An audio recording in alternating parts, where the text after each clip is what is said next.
When dinosaur fossils were first pulled from the ground, the appearance of the creatures was anyone's guess. And how they lived was beyond comprehension.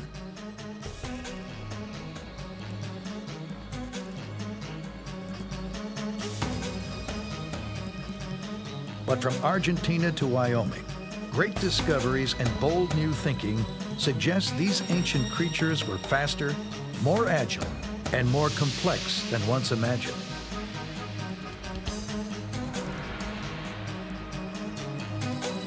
"65 million years after the last dinosaurs vanished, they're more popular than ever. They've escaped from museums and invaded our popular culture, spawning a renaissance of the dinosaurs."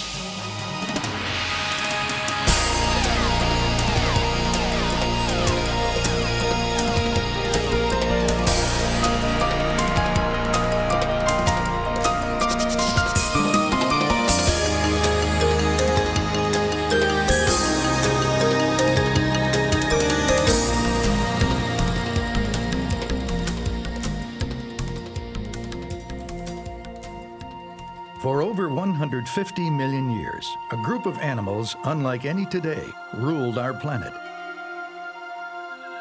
The dinosaurs. Their great success demands that we understand them. But their remains are silent. Today, scientists like Jack Horner are struggling to find what they were really like. Horner is one of the paleontologists responsible for redefining our modern image of dinosaurs. His groundbreaking discoveries and keen insights have helped answer questions that have lingered for more than 100 years.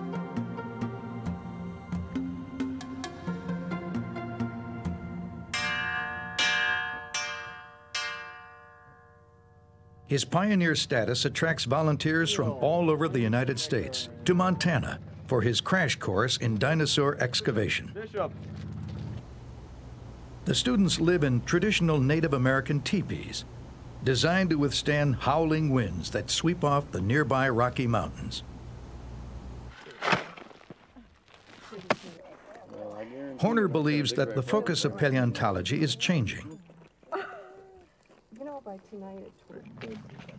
Instead of settling for knowing what dinosaurs looked like, we now need to know how they lived.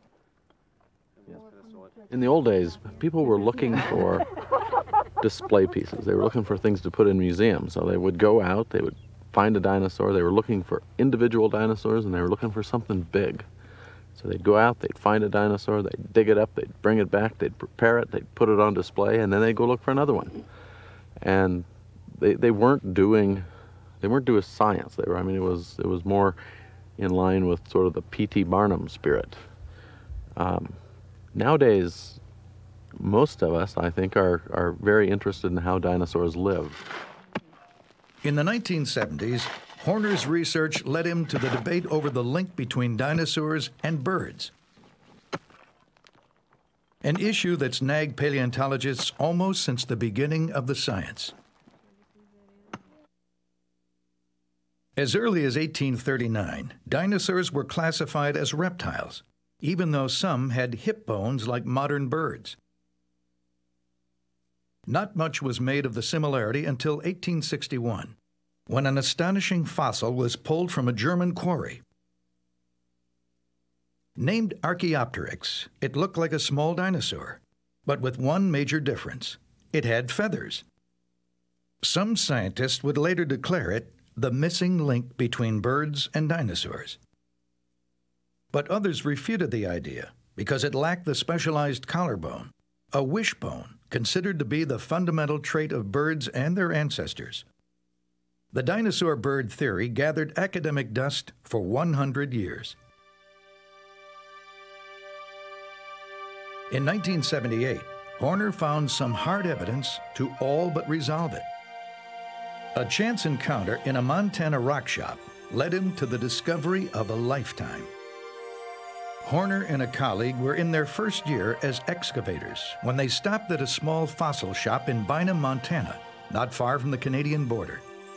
The owners were delighted when Horner was able to identify some of the fossils on display. The bones that she had found turned out to be a large duck-billed dinosaur. And as I was leaving the shop, she said, "Oh, by the way, there are a couple little bones here I would like you to look at."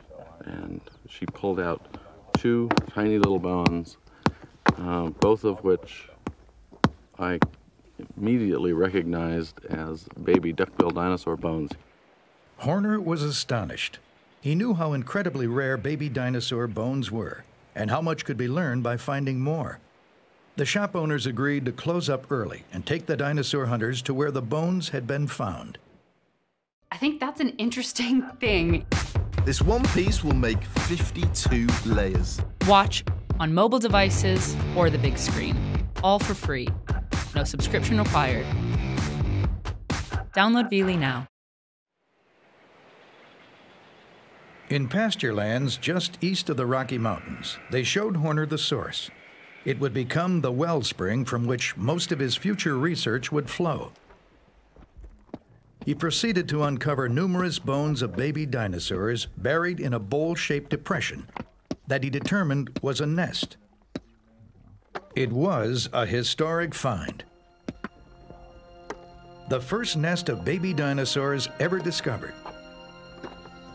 What's more, that bones belonged to a previously unknown kind of duck-billed dinosaur. Nearby, he discovered hundreds more bowl-shaped depressions and realized that he'd found an entire nesting area. Many of them held fossilized eggs. He called the new site Egg Mountain. Only once before had dinosaur eggs and nests of this scale been found. In 1923, the American Museum of Natural History in New York sent the flamboyant Roy Chapin Andrews on a lavish expedition to the Gobi Desert in Mongolia. The expedition found a total of 50 eggs, individually and in nests. They wrapped their treasures in camel hair and loaded them in crates to carry home.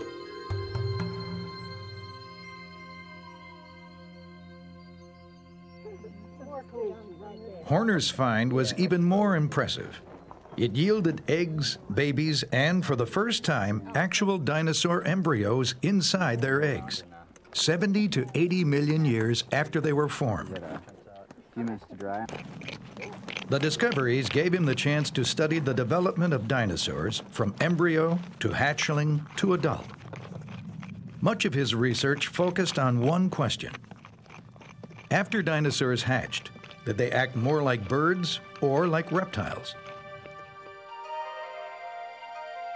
Reptiles emerge from the egg with strong legs and are able to fend for themselves right away. But hatchling birds are too weak to care for themselves.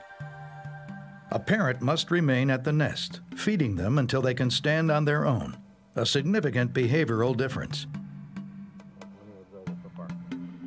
Horner suspected that at least some dinosaurs cared for their young, as birds do. He looked for evidence in the eggs and the bones of the baby dinosaurs. The eggs were deposited in clusters, and it often takes brute force to free them from the surrounding rock.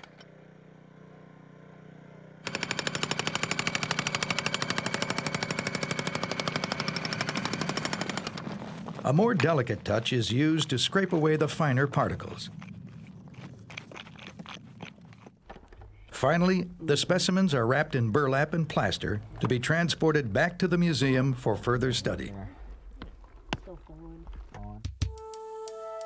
In the lab, Horner and his colleagues began experiments to determine if baby dinosaurs could stand on their own when they emerged from their eggs. They needed to look at the structure of the hatchling's leg bones. Strong bones meant they could stand on their own and leave the nest like reptiles. Weak bones would suggest more helpless, bird-like behavior.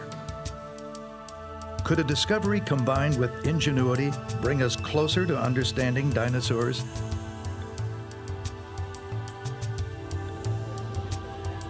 It has before.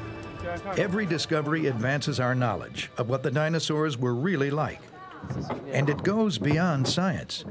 The more dinosaur experts learn about these bizarre creatures, the more fascinating they become to the public. Throughout the world, hundreds of museums display thousands of dinosaur fossils to satisfy the growing interest. And if people can't get to the museum can sometimes come to them. DinoFest International is an annual exhibition of dinosaurs and ancient life from around the world. In 1996, in a 2-week period, nearly 200,000 people flocked to see prehistory come alive. They were joined by world-renowned dinosaur experts, artists, and merchandisers. DinoFest was the brainchild of paleontologist Don Wolberg at the Philadelphia Academy of Natural Sciences. We have dinosaurs for the first time put in one place from every continent. So there are people interested in the wonderful animals from China, dinosaurs from Canada, US. Of course, T-Rex is extremely popular and unpopular, scares some kids. Scaring kids and adults alike are the recent Jurassic Park movies, which have tallied the highest box office receipts of all time. But perhaps the most stunning example of the public's soaring fascination with dinosaurs was seen at Sotheby's. In 1997, the New York auction house put Sue, the most complete T-Rex skeleton yet found, on the block. At $700,000, now bidding at $800,000, now bidding at $900,000, now bidding at $9. At $900,000, now bidding at $9. At $900,000 now, 2 bids at $1 million. At $1 million, now bidding at $1 million. Now $1.1 million. $5.4 million. Telephone up front. 5.5. 5.6. 5.7. 3 places. 5.7's in the center of the room still. It's up front then at $7,600,000. Fair warning then at $7,600,000. Up here. $7,600,000. The highest bidder was the Field Museum in Chicago. For a single specimen, it spent $7.6 million. It was the most ever paid for a dinosaur. It seems that 65 million years after their extinction, dinosaurs are conquering the Earth again. Today, what remains of these once flourishing creatures is enough to draw huge crowds and excite the imaginations of scientists and the public alike. If I were a dinosaur, which dinosaur would I want to be? The biggest one. If I was a dinosaur, I think I would want to be Tyrannosaurus Rex. I think I'd like to be a turtle and watch dinosaurs. The Triceratops. A Brontosaurus, maybe. T-Rex.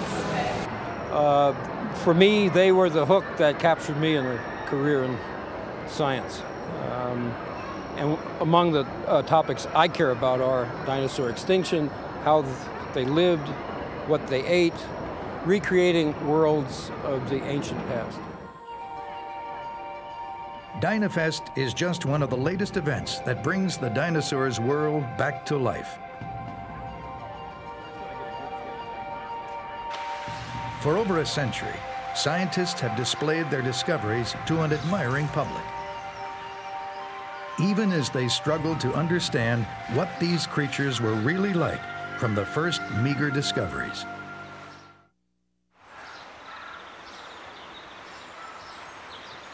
The first public display of dinosaurs was in 1854. It occurred at Crystal Palace Park, just outside of London. Some 40,000 people came to see life-size sculptures of long-vanished creatures. On the banks of a man-made lake stood replicas of many ancient animals. And on islands lurked the most popular sculptures by far, the dinosaurs. Huge and hulking. For the first time ever, scientists had collaborated with artists to put flesh on their bones. Each reconstruction represented the best that science had to offer.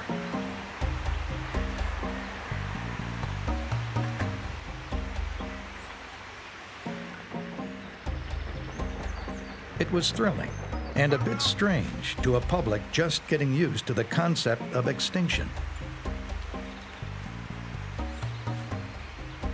Recreating three-dimensional sculptures from the bones of extinct animals had been a tremendous undertaking. English sculptor Benjamin Hawkins was hired to build the creatures under the supervision of scientists. But very few dinosaur bones had been found by 1853, so the sculptures required some educated guesswork. Hawkins used a mix of creatures as his models: lizards, crocodiles, and rhinoceros. He labored for years on the project. As it neared completion, he held an unusual dinner party. Distinguished guests were served inside the belly of an unfinished dinosaur model. Hawkins had good reason to celebrate. The Crystal Palace exhibition became the crowning glory of a new science that was just beginning to understand dinosaurs. Through the ages, people had probably always come across dinosaur fossils, but had no idea what they were. In the 3rd century AD, dinosaur bones discovered in China were thought to be the remains of dragons. Ancient Greeks believed they were from a race of giants. It wasn't until the 18th century that Europeans, on the brink of the Industrial Revolution, started to question what the strange bones found in their mines and quarries were all about. When the first bones were found, the idea of extinction and the age of the Earth were virtually unknown. No one understood where the bones could have come from or how old they were. But the work of a few leading scientists would soon provide an explanation.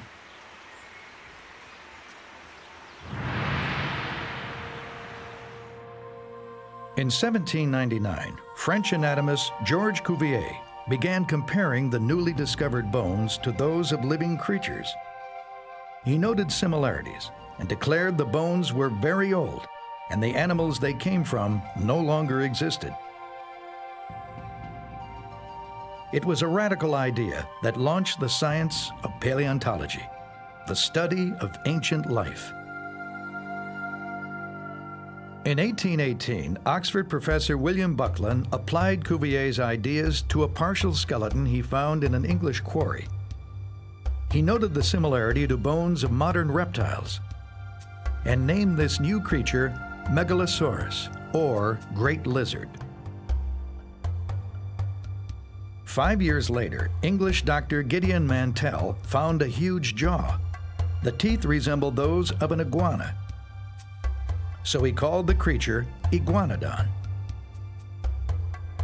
As more discoveries came to light, English anatomist Richard Owen in 1841 published a paper in which he classified these new creatures in a single group called Dinosauria, meaning terrible lizards. From then on, they would be known as the Dinosaurs. Later, Owen would supervise Benjamin Waterhouse Hawkins as he recreated the new discoveries at Crystal Palace. They were works of tremendous imagination, but were based on limited information and riddled with inaccuracies. Megalosaurus was shown as merely a scaled-up version of a generic reptile, ambling on 4 legs. Now we know it stood upright, a swift, 2-legged predator like T-Rex.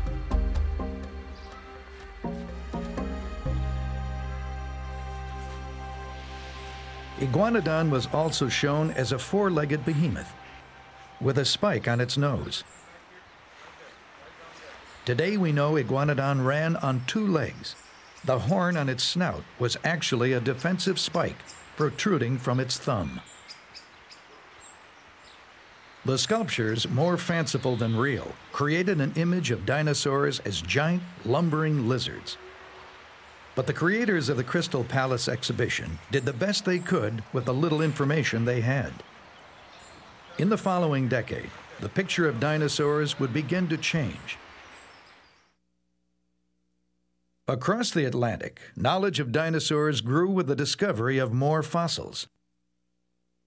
As settlers flooded the American West in the 1870s, fossils began turning up in the exposed sediments of the dry and barren regions called Badlands.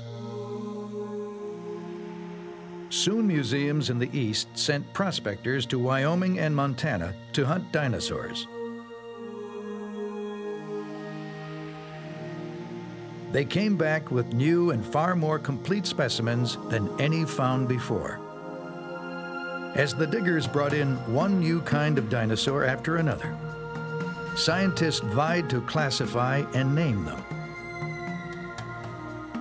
The work became an obsession for paleontologist Othniel C. Marsh of Yale and Edward Drinker Cope of the Academy of Natural Sciences in Philadelphia.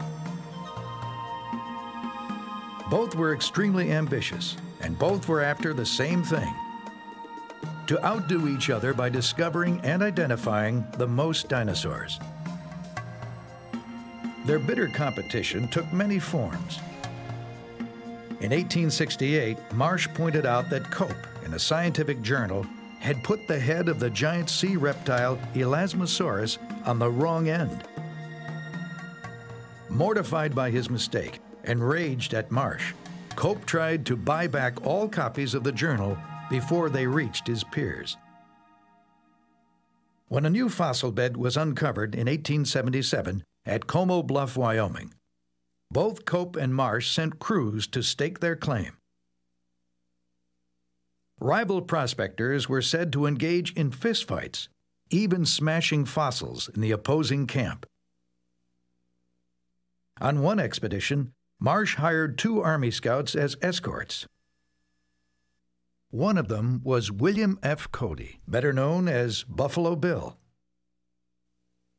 As thorny as it was, the competition between Cope, Marsh, and other dinosaur hunters produced a huge trove of fossils. They uncovered many new species, producing a great leap in our knowledge of dinosaurs. Soon others would head west to dig up prehistory. One of these pioneers was Barnum Brown of the American Museum of Natural History in New York. In 1902, he discovered the bones and teeth of a giant carnivore. He sent his treasure back to the museum for study.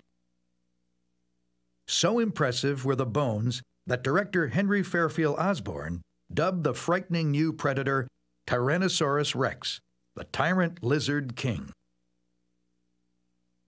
Beginning in 1897, the public image of the new discoveries was shaped by artist Charles Knight.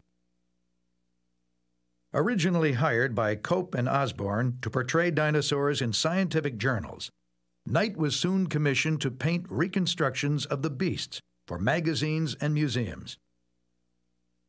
Early in his career, Cope and Osborn asked him to paint and sculpt their dinosaurs as agile and active, running, jumping, and fighting. Quite a change from the Crystal Palace dinosaurs. By the 1920s, the idea of dinosaurs as quick and dynamic caught Hollywood's imagination, as seen in The Lost World in 1925. The depiction, though loosely based on scientific theory, was probably chosen more for its thrill potential. By the 1940s, for some unknown reason, science had returned to its previous view of dinosaurs as slow-moving, cold-blooded, and dim-witted.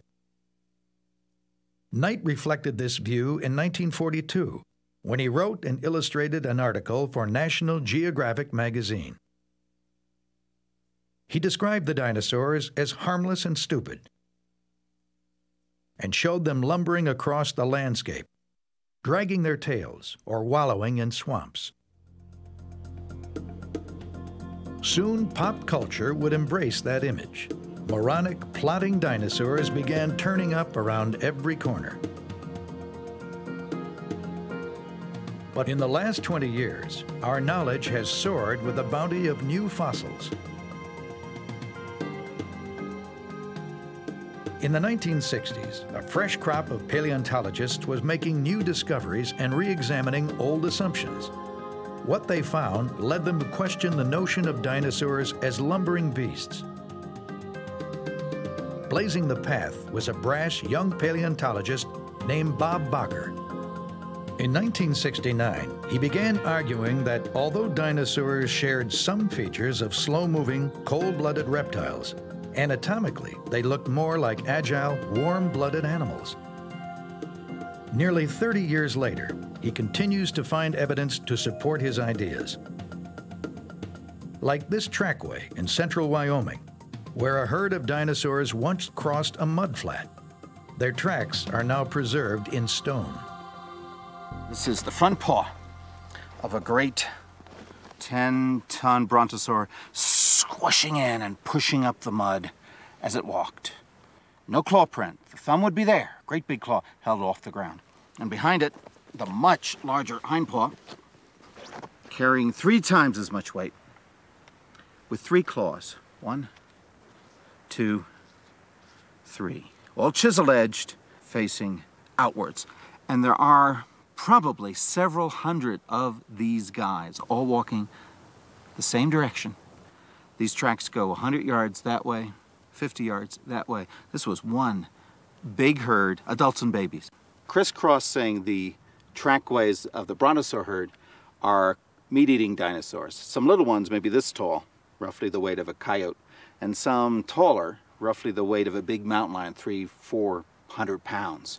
What they were doing, I don't know, but some of them were moving pretty fast. Some of them were going around back the brontosaur herd, some cutting in the front, probably trying to keep out of the way, maybe looking for the small fry, stirred up by these, this enormous weight of unstoppable herbivores. From the spacing of their prints, Bakker has determined the meat-eating dinosaurs were as fast and agile as mammals. There's a simple equation that lets you calculate how fast these dinos were going, if you know how tall they were and how long the stride was. Now this meat eater, it's about as tall as I was. Look at this. Can barely do that. I can't walk comfortably with that stride. This guy was running. He was going about 14 miles an hour. Some of the tracks that have been found nearby indicate speeds of up to 40 miles an hour in spurts, and the average speed of all these meat eaters is 7 miles an hour. That's a good clip. That's the clip that coyotes and wolves and hunting dogs and hyenas use when they're scurrying around looking for food. That's a hot-blooded pace.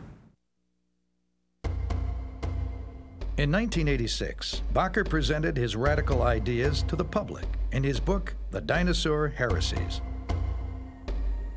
In it, he illustrated his theories with his own drawings, showing how the anatomy of the dinosaurs made them faster and more agile than reptiles.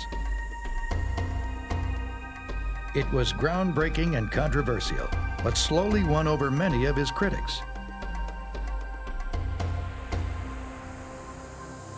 He believes past notions about dinosaurs are the result of scientists trying to fill in the missing pieces of a complex puzzle. This is a wonderful head. This is the head of a kind of brontosaur. This is the head that was on Brontosaurus itself in all the big movies, King Kong, the original Lost World, 1925. This head is a powerful head. It's got these huge teeth here for crushing plants and leaves, a big nostril for hooting, pretty big eye to a wonderful head.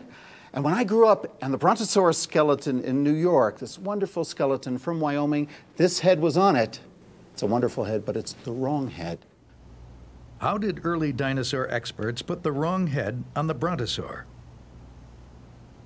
When big dinosaurs died, their remains were often torn apart by scavengers or scattered by floods.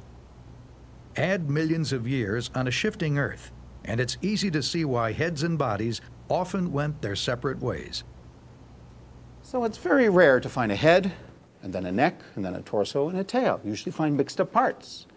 The first Brontosaurus didn't have a head, but there was a big head from another quarry nearby. Take the body from quarry A, the head from quarry B, put them together. Made sense. They fit pretty good. It was dead wrong. But as more fossils were discovered, scientists realized their mistake and replaced Brontosaurus heads in their museums.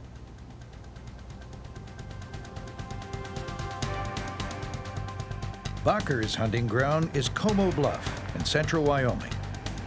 He returns every summer to search for more dinosaur relics. He's joined by groups of graduate students hoping to make their mark in the field. They'll likely have little to show after a long day in the blistering heat. It's the possibilities that drive them on. The chance to discover a completely new dinosaur, or a complete skull or skeleton. If they're lucky, their finds will add to the continuing wealth of fossils that began in the early 1800s. As the evidence accumulates, new theories are formed, old ones discarded. From sluggish behemoths to fleet-footed upright racers. From cold-blooded to warm-blooded, dinosaurs continue to fascinate as our picture of them becomes clearer. While Bacher was redefining our ideas about the creatures, Jack Horner was in his lab, solving the most compelling dinosaur mystery of all.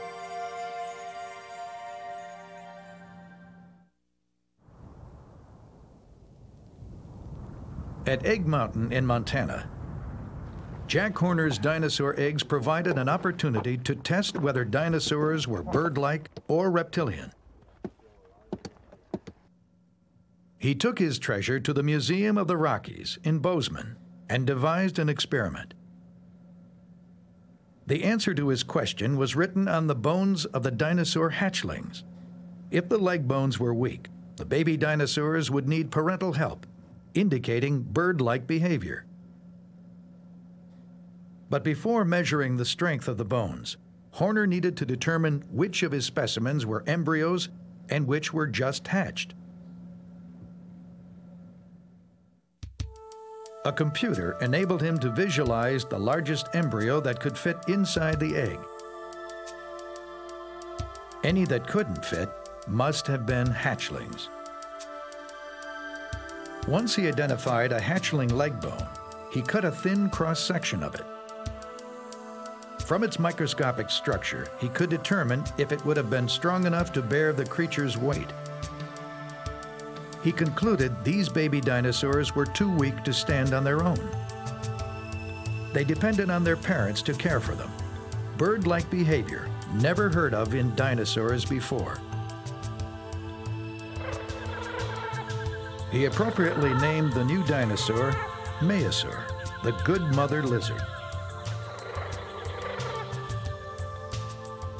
With his new knowledge about Maiasaur behavior, Horner headed back to Egg Mountain.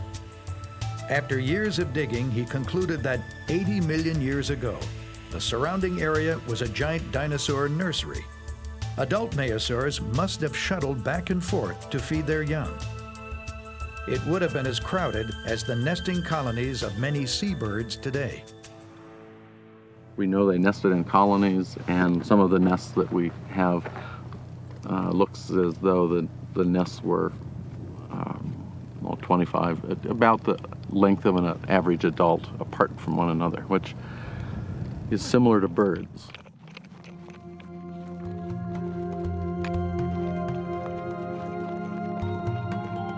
From his study of nearby sediments, Horner believes Egg Mountain was once an ancient island surrounded by a shallow lake which helped protect the babies from predators.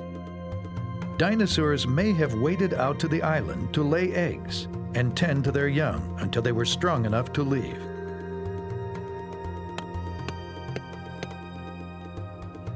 Through the accumulation of fossils and the shrewd analysis of paleontologists such as Horner and Bacher, the uniqueness and diversity of the dinosaurs is becoming ever clearer. They were bird-like without being birds, reptilian without being reptiles. The question remains, when did these innovations begin?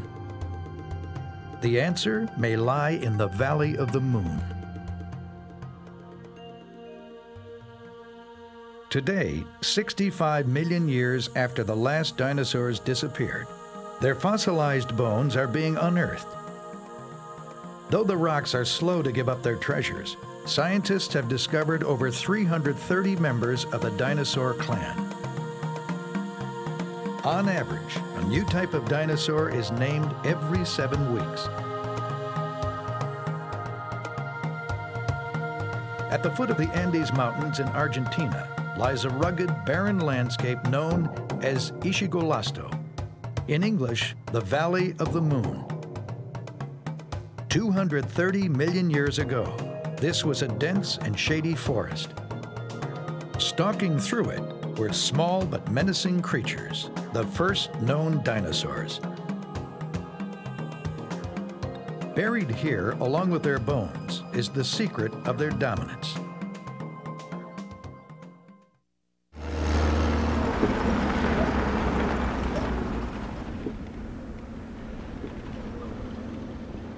Isolated in the desolate beauty of this barren Argentine landscape, a team of dinosaur hunters hopes to unlock the mysteries of dinosaur evolution. Ischigualasto, the Valley of the Moon, is one of the most productive fossil quarries in the world. Erosion caused by wind and rain, combined with a seasonally dry climate, have exposed layers of sediment dating back almost 300 million years. From a central camp, 80 miles from the nearest town, the team, led by American paleontologist William Sill of the University of San Juan in Argentina, makes daily expeditions to other parts of this 105,000-acre region. Sill has explored this valley for 25 years. It's one of the best places in the world to study the roots of dinosaur evolution and understand what made dinosaurs unique among the other creatures that shared the planet. This valley is just about the only place in the world where you have a complete sequence of sediments that have fossils in them and that show the story of the origin of the dinosaurs. And that's very rare, very hard to find. Descending through one of the valley's many canyons, Sill and his colleagues go back millions of years. Each layer of sediment that surrounds them was laid down at a different point in the Earth's history. To understand why the dinosaurs rose to dominance, they must go back to sediments some 230 million years old. It's the first of 3 geologic periods in which the dinosaurs lived, known as the Triassic. It lasted from 248 to 205 million years ago. The middle period is the Jurassic, from 205 to 144 million years ago. It was dominated by the largest known dinosaurs, the sauropods. The last period was the Cretaceous, beginning 144 million years ago. It gave rise to Tyrannosaurus rex, Triceratops, and Velociraptor. Then, 65 million years ago, the Cretaceous ended, and the dinosaurs mysteriously vanished. Dinosaurs were already becoming the dominant species by the middle of the Triassic. To discover the world as it existed when they first appeared, Sill digs in sediments just before that time.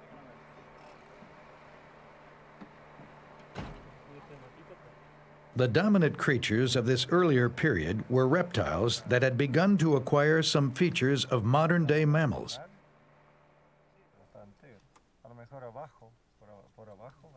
In the Valley of the Moon, One of the most common of these mammal-like reptiles was the cynodont.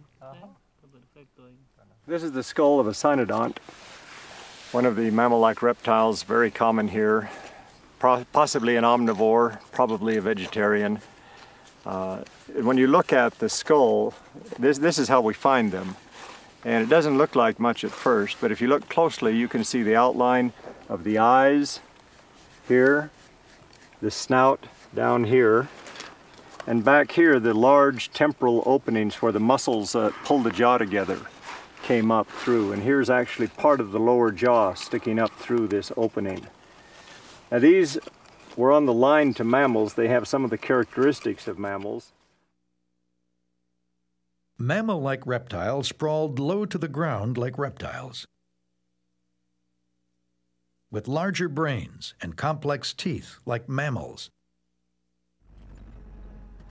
They seem to be well on their way to becoming the dominant animals that mammals are today.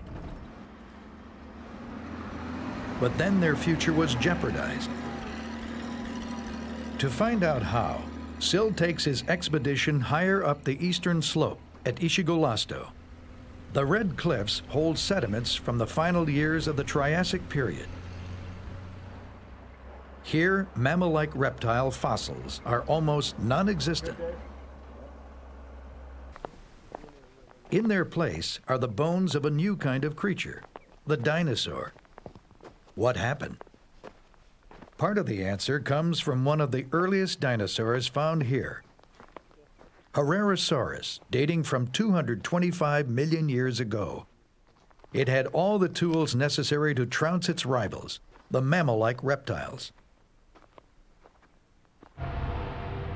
It was a 10-foot-long, 500-pound meat-eater. Most remarkable were its legs. Its unique knee and hip joints allowed it to move on 2 feet, a bipedal stance that gave it the agility and speed to surpass the low-slung, mammal-like reptiles. It also freed up its forelimbs. He was bipedal, so his forelimbs were used for grasping, raking, tearing apart the prey.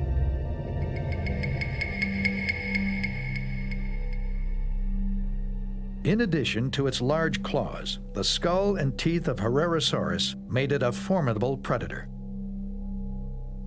The things that make him a good dinosaur are these big teeth with serrated edges like a steak knife. And of course the major feature is this secondary jaw joint right here, a sliding jaw joint that allows the tooth-bearing part of the lower jaw to open independently of the rest of the lower jaw that opens from back here. This would have increased the gape of the animal by about 30 degrees and allowed him to manipulate prey up front while still holding tight to it with the rear of the jaw. Puncture wounds on the skull of Herrerasaurus are battle scars, apparently from a fight with one of its own. From the size of the tooth marks on his skull, here we can see 1 or 2 of them. Puncture wounds. There's another puncture wound down here. From the size of these, it looks like it was the same critter. They may have been fighting over a killed prey. At the time it was discovered, Herrerasaurus was the most primitive dinosaur ever found. But since it had already developed features similar to later meat-eating dinosaurs, it couldn't have been the first. Instead, it was believed to have been a very early stage in the evolution of carnivorous dinosaurs like Tyrannosaurus rex. The search continued for an even more primitive dinosaur. In October 1991, one of Sill's graduate students, Ricardo Martinez, found one. His team uncovered the bones of a dinosaur roughly 3 feet long, barely the size of a dog. It was found in sediments 228 million years old, practically the dawn of the dinosaur age. It was named Eoraptor, the Dawn Stealer. Since then, Sill's group has found 6 more. This is a skull of Eoraptor, tremendously important in the history of dinosaurs, because the teeth of this shows that it is a carnivorous dinosaur. The high, narrow skull, the large orbits tell us that it was an active predator. And one of the great things that tells us of its possible ancestor of all the carnivorous dinosaurs is this incipient jaw joint, the second joint that allows it to manipulate prey. And that's a major characteristic of all of the later carnivorous dinosaurs. But it also contains the primitive features in the palate. It still has the old primitive teeth. So here we have what I consider to be an ideal ancestor for the later carnivorous dinosaurs. Living just before Herrerasaurus, Eoraptor had similar features, including a bipedal stance and serrated teeth. But its sliding jaw joint was much less developed. Even so, Sill believes it was a menacing predator that could overpower the mammal-like reptiles. He was fast, he was agile, and he was probably very vicious. Judging from modern crocodiles and birds, even, if you've seen a rooster, or if you can imagine an ostrich, who is a vicious predator with big teeth and claws instead of wings, chasing down a pig or some other animal across the plains, that's probably as close as we can come to visualizing Eoraptor as a predator. Eoraptor's features were similar to those of Herrerasaurus, but more primitive. Double-jointed jaws, serrated teeth, and an agile stance were too much for the slower, bigger-brained mammal-like reptiles to compete with. By the end of the Triassic period, dinosaurs had replaced them as the dominant animals. The dinosaurs were faster, were more agile, and were tremendous predators. In this case, it's a question of being fast or being smart, and the smart guys lost. Sill also discovered that the early meat-eaters had already developed hollow bones, a trait shared by modern birds. They were swift, light, bipedal killers.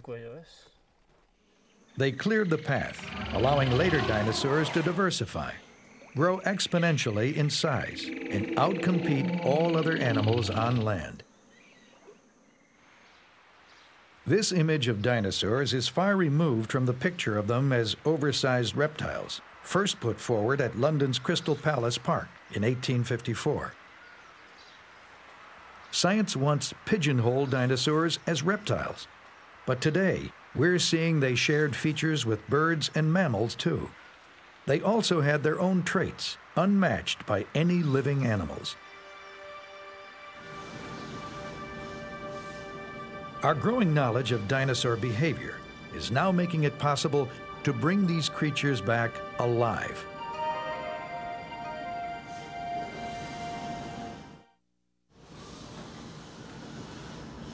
Generations of dinosaur scientists have seen their discoveries transformed into public attractions that bring ancient worlds back to life. Today's version is a theme park being created by Walt Disney Imagineering. Engineers and artists are taking everything we currently know about dinosaurs and making them almost as real as they were 100 million years ago. According to science liaison Casey Brenna, the job still leaves room for interpretation. One of the challenges of recreating an extinct species of which we only have bones to work with today is interpreting what their body motions, skin colors, and behavior will be. And we find that utilizing, of course, nature as it exists today, and with the new knowledge that probably birds are related to dinosaurs if they aren't actually dinosaurs, has given artists lots of inspiration in how dinosaurs would look, how they would act and behave. Like their counterparts 150 years ago, dinosaur artists mix scientific fact with fiction. But today, they have more science to work with. Scientists have found impressions of dinosaur skin, but no clues as to color. For a long time, artists picture them a dull gray. Since it's now believed that dinosaurs are related to birds, artists feel free to use more vibrant colors.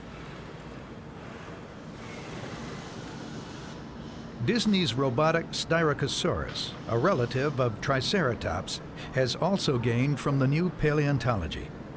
It was once perceived as a lumbering animal, with a huge head stiffly mounted on its body, and front legs splayed to the side, like a lizard's. Recent studies show that its head was connected with a limber ball and socket joint. The animal's neck muscles could toss the head in any direction.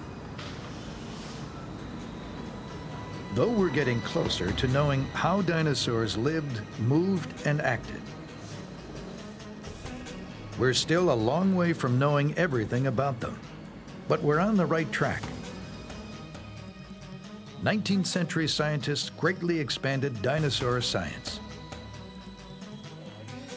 More recently, men like Jack Horner and Robert Bacher have done the same.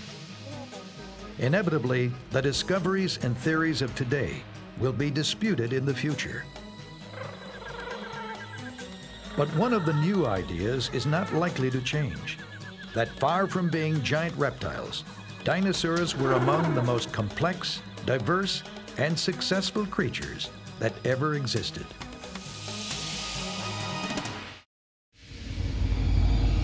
Millions of years ago, the forest thundered with the footsteps of giant dinosaurs. They were unstoppable and dangerous, at least to the plants. These were the herbivores. Today, dinosaur hunters are using new methods and sheer ingenuity to uncover the bizarre and clever ways plant-eating dinosaurs fended off attackers and devoured vegetation.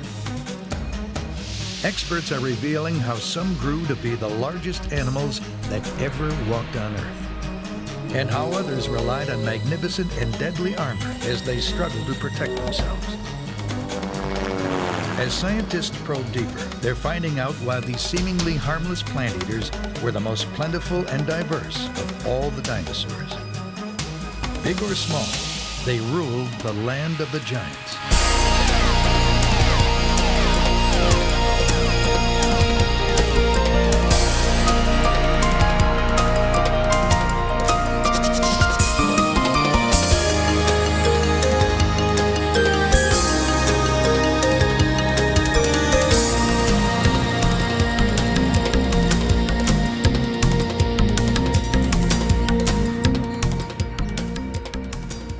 Meet Nancy, the world's largest touring dinosaur.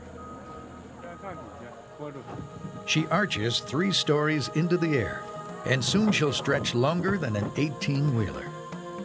Then she'll be center stage at DinoFest International, a traveling dinosaur exhibition. But first, a road crew must finish unpacking her 250 bones.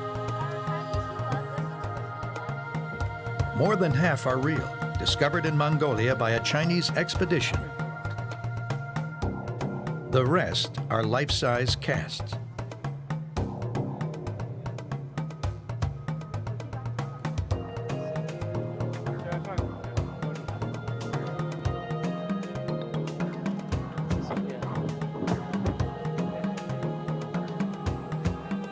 From her frame, scientists can infer much about how she lived, the adaptations and defenses that made her a success.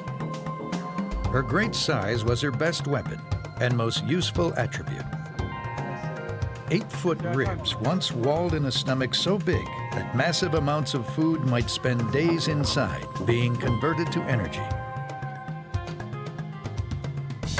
Long legs as thick as tree trunks could carry her crushing weight for miles with minimal exertion.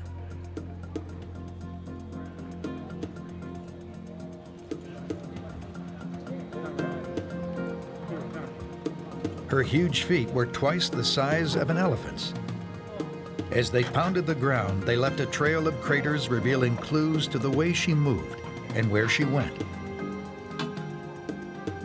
Nancy's one of a group of the largest dinosaurs called sauropods.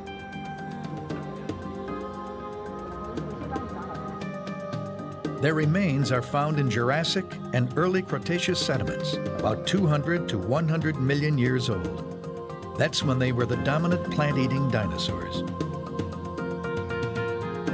Sauropods had a variety of features that fell between two extremes. On one hand was Diplodocus. It had a long tail, relatively short front legs, and slender pencil-like teeth. On the other was Brachiosaurus. Its front legs were taller, tail shorter, neck more upright, and it had broad spatula-like teeth. Nancy was more like a Diplodocus. Found in the Middle Cretaceous, she was the last of her kind. None were mental giants. Perched atop the long neck was a small skull, which encased a brain estimated at about 1/4 the size of a cow's.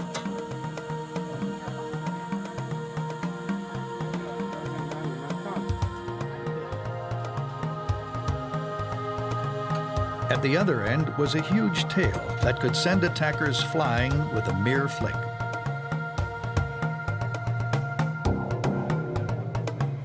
What were these giant dinosaurs really like? How could an animal get so big? It's a puzzle that challenges scientists. While some rely on cutting-edge technology, others seek answers from surprisingly simple experiments. At Indiana-Purdue University, paleontologist Jim Farlow uses a method to estimate just how much sauropods weighed. He starts with a model of the dinosaur. Its precise proportions are based on fossil evidence and scaled down. He submerges it in a container of water and measures how much is displaced. That gives him the model's value. Next, knowing the model's scale, he can figure out the volume of the actual dinosaur and convert it to weight. Farlow's calculations show that a large sauropod might have weighed nearly 60 tons. The really biggest sauropods, the ones that would have been at the upper end of the size range, you may be talking about animals that would have weighed 10, maybe even 20 times as much as a large elephant. And that's just something that your mind finds hard to comprehend. As often happens in science, solving one puzzle leads to another. So the obvious question is, why were they able to get so big when very few land mammals have been able to do the same thing? Well, truth in advertising here, I don't know, if you want the absolute truth, but I can offer some educated guesses. Farlow and other scientists believe the sauropods era had become greener than the one before it. Evidence shows that carbon dioxide levels rose. Since plants use carbon dioxide as food, plant life flourished. With more food to eat, sauropods could grow to enormous sizes. But Farlow thinks these plants were low-grade and nutrient poor. How then did sauropods grow and stay huge on such inferior food? To learn more about large plant-eating animals, Farlow is visiting Jed Friel's farm in Auburn, Indiana. Jason's up there. You want to ride along? Yeah, sure. He'll get the gates for us.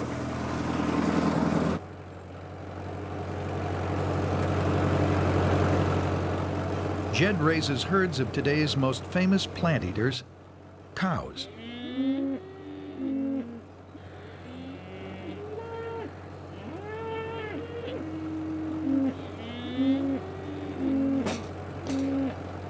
How much of that would one cow need in a day? Well, you know, it takes about a half a bale a day per cow, is what we kind of figure in the wintertime. We like to see them have about 25 pounds of hay per cow to get them through the winter every day.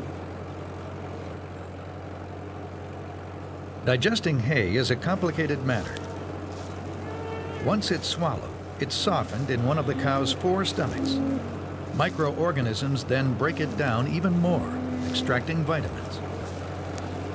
Then it's regurgitated and chewed again, known as chewing the cud.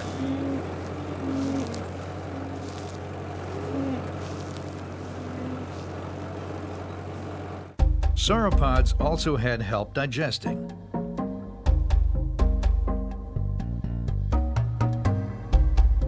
Some scientists believe they swallowed stones called gastroliths, like modern birds do.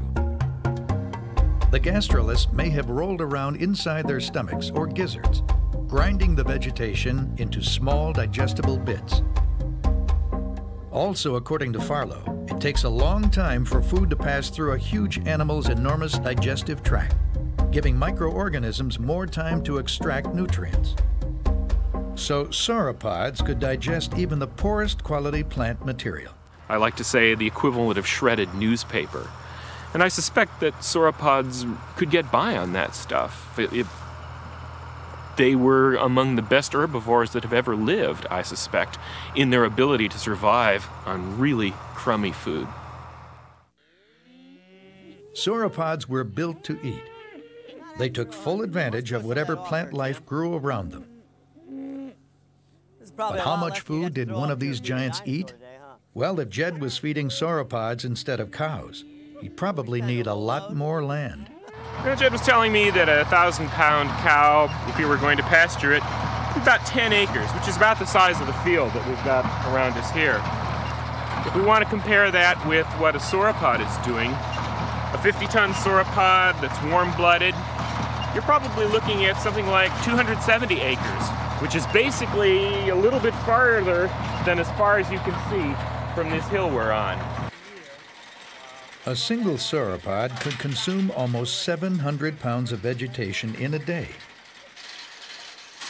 That's if it were warm-blooded. But not all scientists are convinced dinosaurs were warm-blooded. In fact, Farlow thinks warm-blooded sauropods would have devastated plant life so fast, nothing would have been left for them to survive on. So they must have been cold-blooded. Warm-blooded animals like cows need to keep their internal temperature high by eating lots of food. Cold-blooded animals like lizards rely on the sun for warmth and eat less. If cold-blooded, a sauropod would still need to eat almost 250 pounds of plants every day. Whether warm-blooded or cold, sauropods must have had voracious appetites.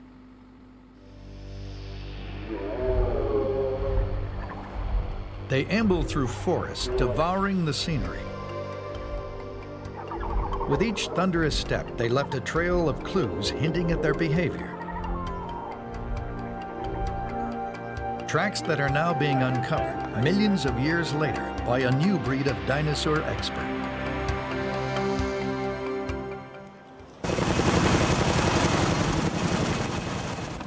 Flying high in the sky, dinosaur expert Christian Mayer has spotted traces of huge dinosaurs in a Swiss mountain range known as the Jura, the place where the Jurassic period of the Age of Dinosaurs got its name. He's discovered dinosaur trackways here, covering an area 3 times the size of New York City. It's called a mega track site.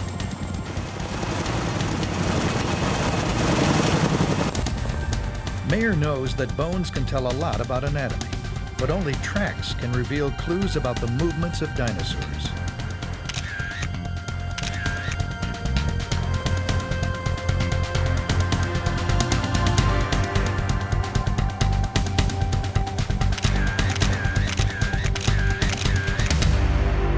Mayer also knows that it takes years of experience to interpret tracks.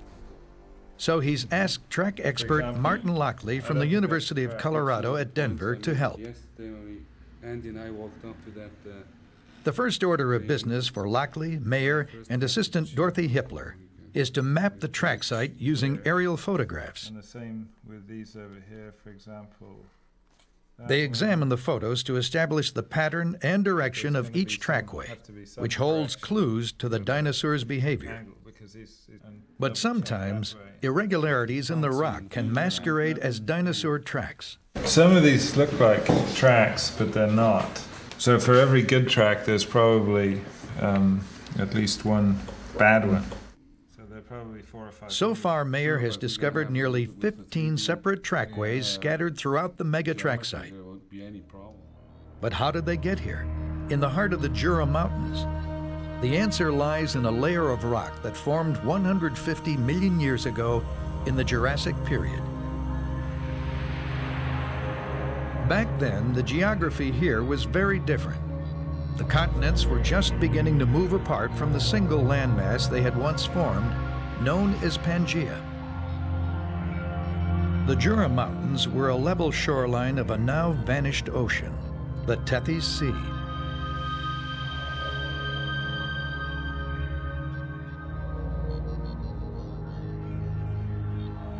After dinosaurs trampled a soggy shoreline, sun and wind dried their tracks, which hardened like concrete.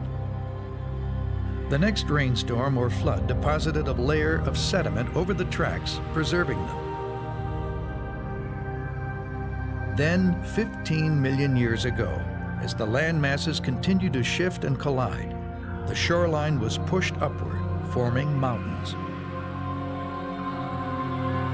Sediment covering the tracks eventually eroded, revealing the fossilized prints. Today, Christian Mayer and his team of trackers are piecing them back together step by step.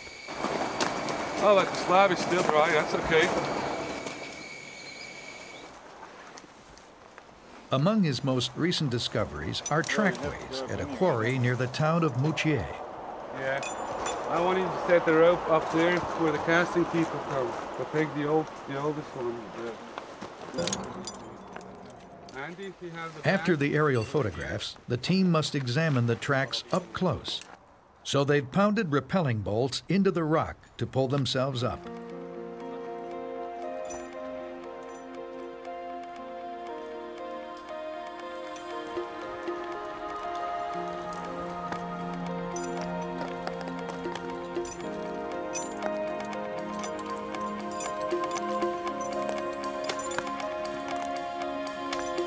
Studying tracks made by animals millions of years ago is dangerous. To Martin Lockley, the risks are worth taking. He's after the thrill of the hunt.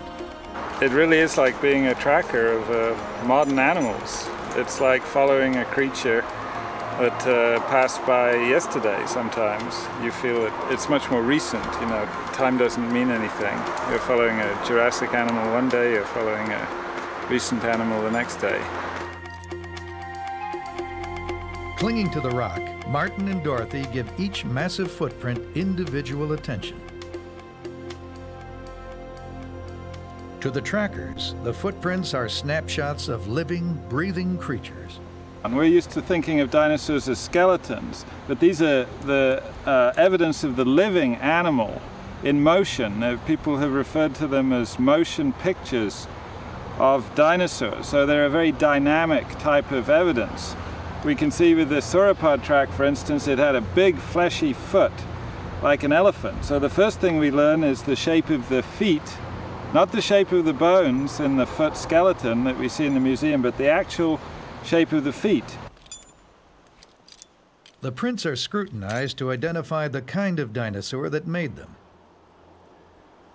These impressions lack fine detail, but their round shape and large size, up to 3 feet across for the hindprints, show that they were made by the burly footpads of sauropod dinosaurs.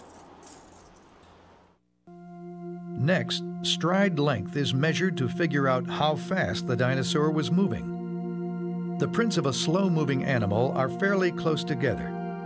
As it accelerates, its stride lengthens. The distance between the prints and average leg lengths known from skeletons are used to calculate speed. Mayer has determined that these massive creatures were sauntering at about 5 miles per hour, the average walking speed of an elephant. Track sites like these have also changed the way we think about sauropods. When their bones first appeared in the 19th century, scientists speculated that the creatures they belonged to lived in swamps. Water must have provided the buoyancy necessary to carry such enormous weight. And because it was thought that dinosaurs were related to reptiles, some believed they crawled low to the ground, dragging their tails like crocodiles or lizards. But trackways have told a different story. The lack of tail drag marks shows that the animals walked with their tails in the air. The narrow width between each footprint shows they walk with their legs directly beneath their bodies, like modern elephants, a stance that could support their tremendous weight without the help of water. Until now, mapping dinosaur tracks has been a low-tech operation.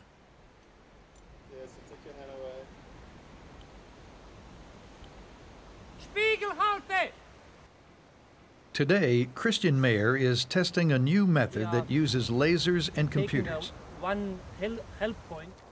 The device fires a beam of light to a small reflector placed in a footprint. By measuring how long it takes for the beam to return, the computer calculates the distance to the footprint. It's very simple. I can do it like this. I can just put one point on this area, and he's calculating immediately the area, the surface, and surface will appear here. I'm looking forward to the results. I think this will be a great thing. The depth of each print is also recorded. From the data, the computer will generate a 3D contour map of the site. Because prints of the same depth were made at the same time, Mayer will be able to single out an individual trackway from multiple crossings with the click of a mouse.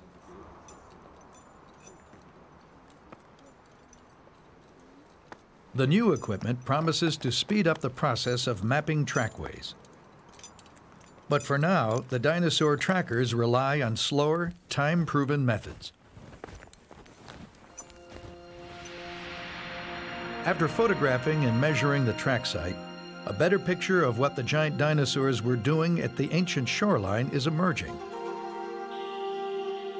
The surface of the wall appears to be trampled over many times.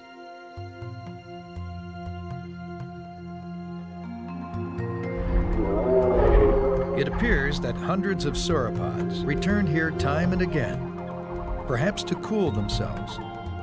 Or maybe lush vegetation along the banks provided a favorite feeding place. As dinosaur trackers follow in the footsteps of giants, active roaming dinosaurs seem to come to life. Elsewhere, a new discovery is fueling a long-simmering debate about how some of the smaller dinosaurs got around.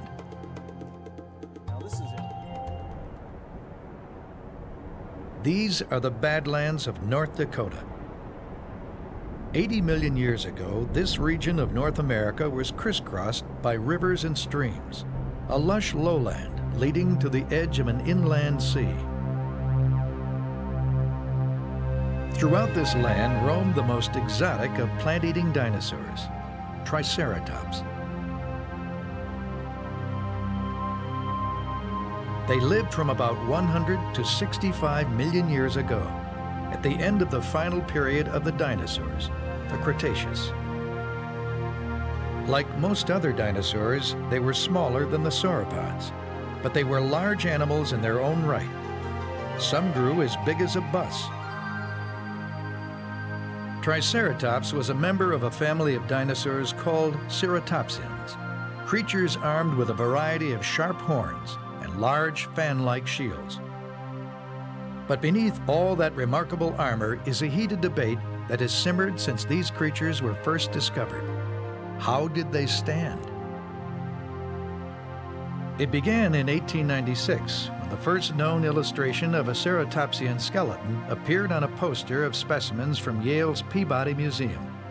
The creature was shown with its front legs straight underneath, in an upright stance, like a rhinoceros. But it was a guess. Fossils from several discoveries were combined because a complete skeleton had not yet been found. In the same year, a Triceratops skeleton was mounted by the Smithsonian Museum. Also a composite, it was shown in a sprawling stance, front legs bent crocodile style. To many, an upright stance implies an agile, warm-blooded dinosaur that could charge attackers. A sprawling stance means an animal that's slower, more reptilian, and possibly cold-blooded.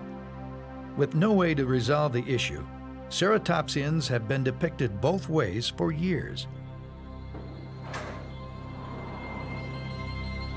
Now a remarkable discovery may end the dispute. You know they're going to be thick, though, after that rain yesterday. In the summer of 1994, William Gartzka, a biologist from the University of Alabama, and paleontologist David Burnham found a fascinating Triceratops in the Badlands of North Dakota.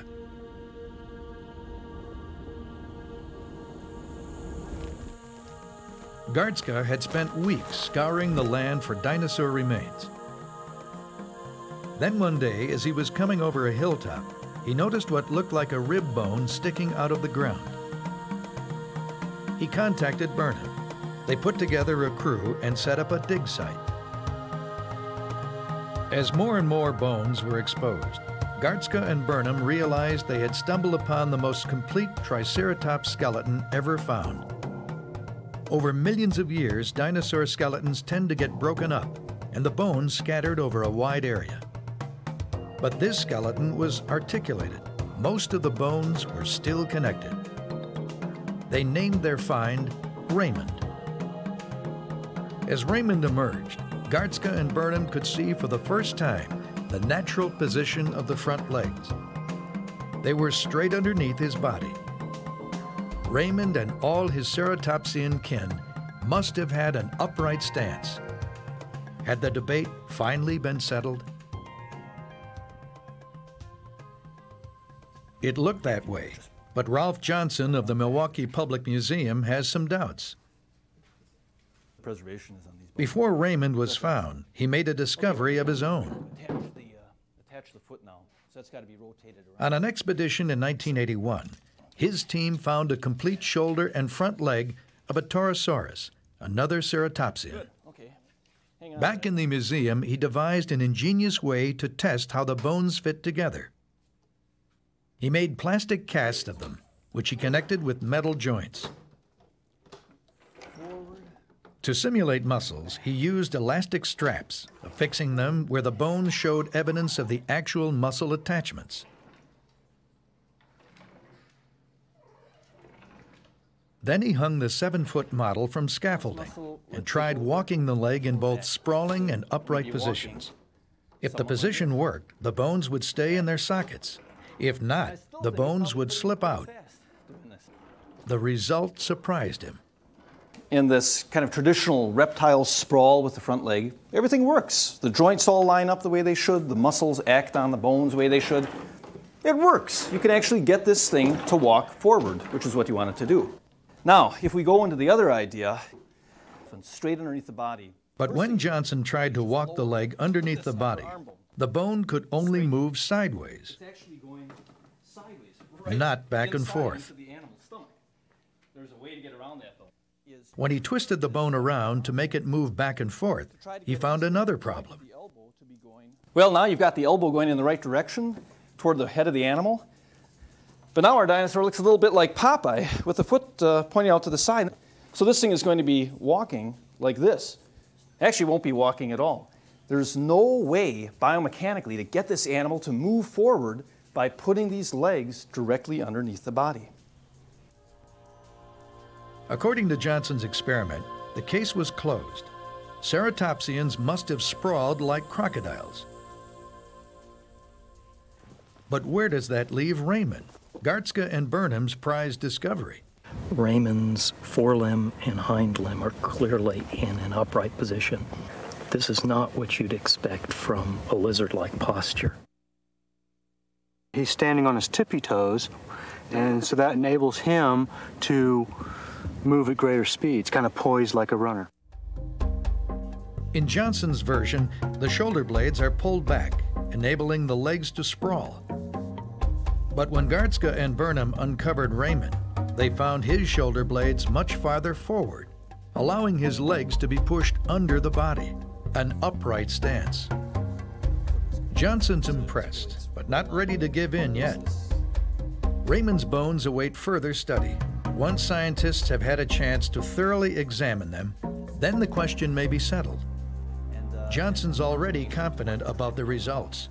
And I'm glad about Raymond because it's a complete leg. It even has the bones in the hand. We know it's from one individual. And now what they can do is actually try to put those legs together, to put those bones together. And I'm pretty confident that they're going to find that once they try to articulate those bones, get the balls and sockets to line up, that they're not going to be able to get them underneath the body. And you can see here With a stance that hints at his behavior, Raymond clutches the secret to how his kind lived. Meanwhile, innovative use of medical technology is revealing how a dinosaur 80 million years older may have died. Stegosaurs were innocent-looking dinosaurs that feasted on Jurassic vegetation about 145 million years ago. But should the need arise, these generally docile creatures had the equipment to defend themselves against predatory dinosaurs. Plates along its back intimidated enemies by making the stegosaur appear larger than it really was, and lethal spikes at the end of a powerful tail could fend off the toughest opponents. But even though the spikes were as lethal as daggers, it seems they could also be a point of vulnerability. July 1992. At a remote location in Colorado, an unusual stegosaur skeleton was uncovered. Trapped at the bottom of a deep gully lay one of the most complete specimens ever found. With most of its bones still embedded in rock, it was prepared for transport out of the canyon. It'd be better to leave. Earlier in the excavation, paleontologist Ken Carpenter and his team discovered that the otherwise well-preserved skeleton had a deformed tail spike. It piqued their curiosity. But before they could study it, they'd have to get the stegosaur to the lab. As the final layer of rock was removed, the team faced a problem. The encased skeleton was too heavy to lift. Determined to get it out, they called in reinforcements. A U.S. Army helicopter was sent in to airlift the remains out of the ravine. They could then be taken to the Denver Natural History Museum, where Carpenter could give them a thorough examination.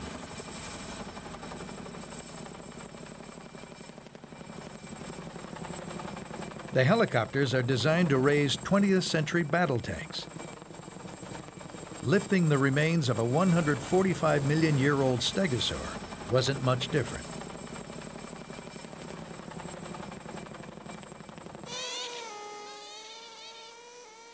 Back in the museum's lab, technicians painstakingly removed the bones from rock.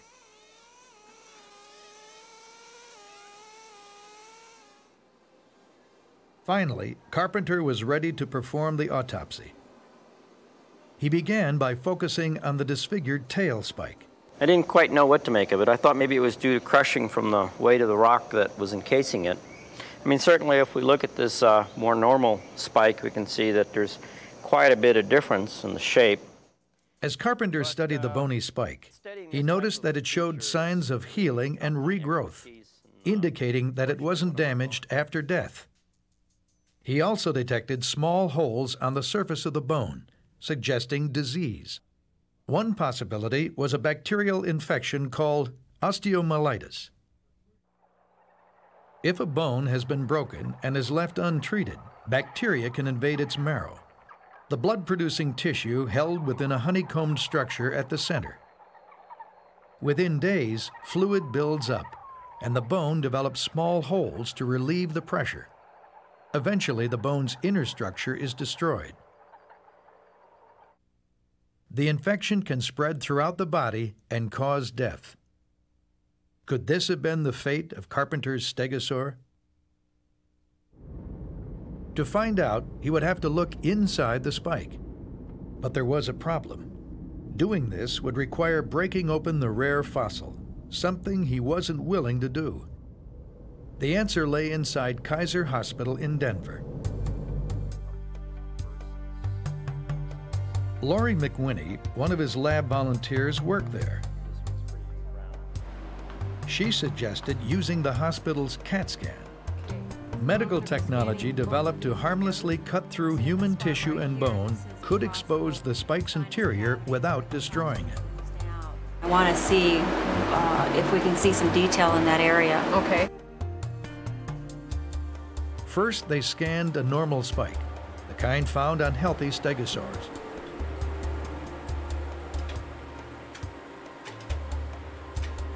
Next, the deformed spike.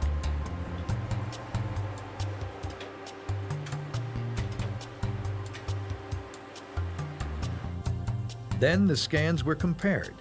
This represents a normal tail spike. You can see the dense outer bone represented here. The bone marrow is in the center. This is the pathologic spike, and you can see the dense outer bone, but the bone marrow is no longer where it should be. In the infected spike, the honeycomb structure of the inner bone is gone, a clear indication that it was not crushed by rock, but destroyed by bacteria before the creature died. Now Carpenter can be quite certain the stegosaur suffered from osteomyelitis, possibly caused by a broken tail spike. But how did the dinosaur break its spike in the first place? It may have been a casualty of war. The weapons and armor of stegosaurs are clear to see, but dinosaur expert Bob Bacher has drawn some conclusions about the defenses of sauropod dinosaurs other than size that aren't quite so obvious. He claims to have uncovered the secret of how the sauropod he calls Brontosaurus protected itself. I'm standing in the unprotected underbelly of Brontosaurus. Right here, there's no bone, there's no cartilage, and above me would be this huge vat of sloshing digestive fluids. We had thought that if you bit Brontosaurus here, you could kill it. We thought that if Brontosaurus sat down hard on a rock back here, could injure its abdomen, but we were wrong. We have just found the first perfect set of Brontosaurus belly armor, rods of bone, up to 3 feet long, which were embedded in the belly muscle, right up here. And these rods of bone have big knobs on them, proving there were strong ligaments in the belly muscle. This would give Brontosaurus the strongest abdomen of any animal that has ever lived. If you were a meat eater and tried to bite here, you'd break your tooth. If you're a meat eater and jabbed a claw in here, it would pull out. And if you're a Brontosaurus, these belly bones and muscles would keep your great sloshing gut stiff and firm if you wanted to move fast left or right, or if you wanted to stand straight up. You see, with a gut protected and stiffened like this, a Brontosaurus could go from all fours to straight up in a few seconds. But a Brontosaurus was huge, so strong belly or not, lifting its body off the ground required a few fancy tricks with leverage. Brontosaurus has a strange set of balancing organs. Now, the neck was hollow. All the bones were hollow. And here would be the lungs full of air. But you get back here, and it's all fluid-filled gut. And then the mother of all rumps, these gigantic hip bones and thigh bones surrounded by muscle. With its light front end and heavy rear, a Brontosaurus was like a seesaw, with the weight on one end. Tilting its front end up was no problem. The animal's designed to go up, and go up quick. Why would you want to tilt up? Well, this is a plant eater. It lived in an environment where the summers were dry, nothing to eat at ground level. But there'd still be leaves, green leaves, on trees, tall trees. By tilting up quickly, you can access foliage that no other plant eater could get. With its massive legs and long neck, Brontosaurus could reach perhaps 40 feet high. But that flexibility came with a price. This is the front end of Brontosaurus, and there are two problems here. They're related. Number one, the body is designed to tilt up. That's true. How are you going to get blood from the heart way up to the head? Seems impossible. Problem number two, this animal has a tiny brain, a smaller brain than its ancestors. Brontosaurus evolution was dumbing down.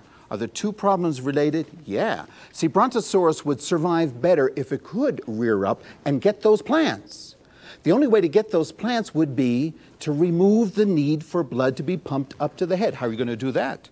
Eliminate the brain. In this case, reducing the brain was adaptive. Little brains don't need a constant flow of blood. This is a high-tech, successful, 40,000-pound moron. Perhaps, but not everyone agrees. There's an alternative theory. It goes like this. Brontosaurus had a heart so big It could pump blood up at the velocity of a fire hose. It could get that blood way up to the head, even when the head was held really high. But what would happen when the Brontosaurus lowered its head? The rush of blood would blow the skull off the rest of the skeleton. We may never know for sure how much heart a Brontosaurus had, but we do know that its kind were huge. And if size was its best defense, then perhaps the safest sauropod would be the most immense, an honor now bestowed on a dinosaur uncovered in the rugged badlands of Argentina.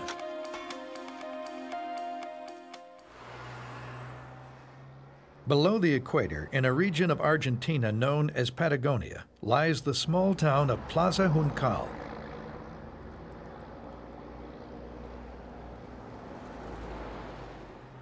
Its tiny museum is home to the remains of what could possibly be the largest dinosaur that ever lived. With a patriotic touch, it's been named Argentinosaurus. For the past 8 years, paleontologist Rodolfo Correa and his team have been assembling the bones of this previously unknown sauropod from the Cretaceous period. But even with the creature still in bits, Correa believes the massive bones leave no doubt about its size. The back bones of Argentinosaurus were at least 50% longer than any other vertebra from any other known sauropod around the world. The bones of Argentinosaurus were first spotted on a remote ranch outside Plaza Juncal in 1988. Word got back to Jose Bonaparte, head paleontologist at the Argentine Museum of Natural History in Buenos Aires. He sent Correa, then a student, on a 1,000-mile journey to inspect the discovery. It didn't take long for Correa to appreciate the bone's importance. Determined to get this giant creature out of the ground, he moved his family to Plaza Juncal, then arranged a job at the little museum, assembled a crew, and started digging.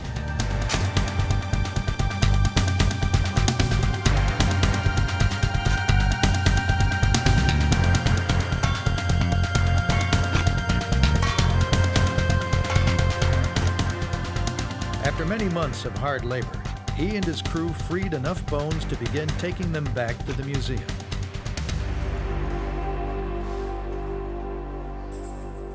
Once there, the careful cleaning of the bones progressed, and Correa began to think about the enormous importance of his enormous dinosaur.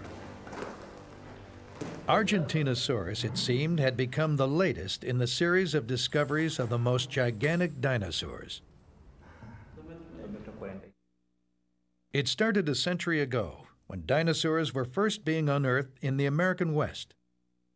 A rivalry emerged between two great paleontologists, Philadelphia's Edward Drinker Cope and Yale University's Othniel Charles Marsh. It quickly became one of the most vicious battles in modern science. Hostilities intensified in 1877, when a huge bone bed was discovered near Como Bluff, Wyoming. According to legend, teams sent out by Marsh and Cope lied and cheated, even destroyed fossils to prevent their rivals from collecting them. For 12 years, these destructive wars raged. In the end, Marsh's collectors had unearthed some of the biggest bones ever found. Among them was a nearly complete skeleton Marsh later called Brontosaurus. At an estimated 75 feet in length and 15 feet tall, it stood about as high as a one-story building and spanned the length of about 5 mid-sized cars. A new giant appeared in 1910 when the Berlin Museum mounted one of the biggest dinosaur excavations of all time in East Africa. 500 men labored to dig out 250 tons of dinosaur bones. Their greatest prize was Brachiosaurus.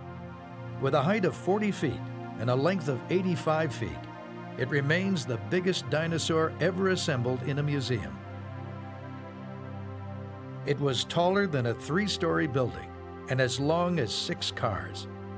70 years would pass before a bigger dinosaur was discovered. In 1979, in Colorado, a dinosaur was found that was so big, it was called Ultrasaurus. It stood 9 feet at its shoulders, possibly stretching more than 100 feet in length. It's likely to have towered 4 stories high and spanned as long as 7 cars. 6 years later, from a rocky outcrop in New Mexico, came the longest dinosaur ever found, the Earthshaker, Seismosaurus. It had a horizontal posture, but Seismosaurus still may have reached a height of a 3-story building. With its long whip-like tail, it's estimated to have spanned 150 feet, nearly the length of 9 cars. And what about Argentinosaurus? How does it compare?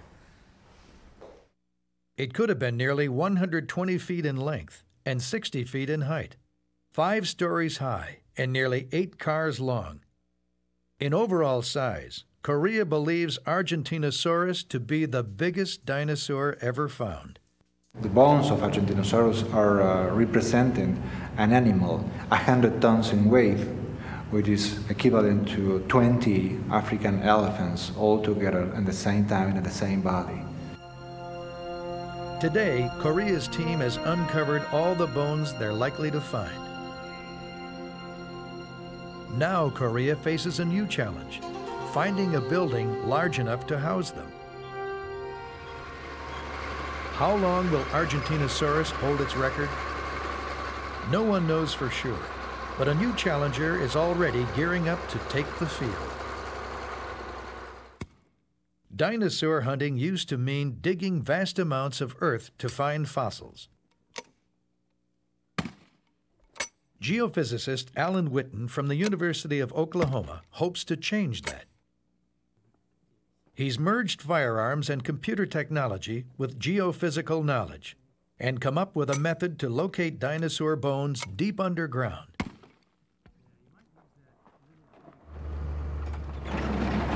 Witten has come to help a colleague find the remains of a giant sauropod from the early Cretaceous, about 110 million years ago. It might be a future record breaker, but they need to find more of it to be sure. By the time we get out there, here in southeastern Oklahoma, paleontologist Richard Cifelli and his team have already dug out 3 gigantic neck bones.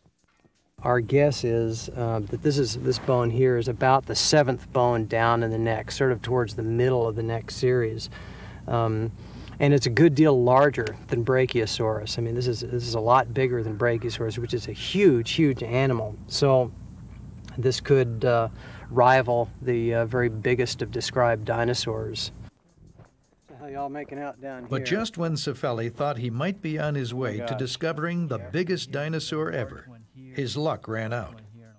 We found this neck, and then it just abruptly came to an end. And so we're missing the vast majority of this huge, huge animal. Where is it? You can't just dig forever. It's just not practical.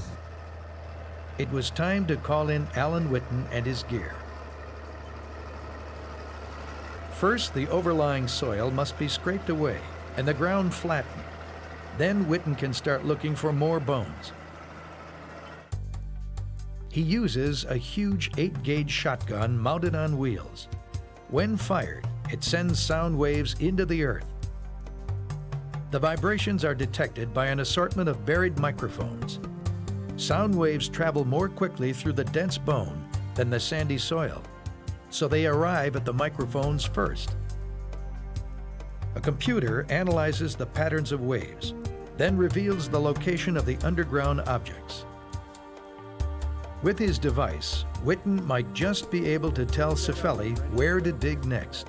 What I'm planning is to run the gun down the tape measure in this direction, shooting it every 2 feet, and what we'll get is a vertical slice, an image of a vertical slice right below this tape measure.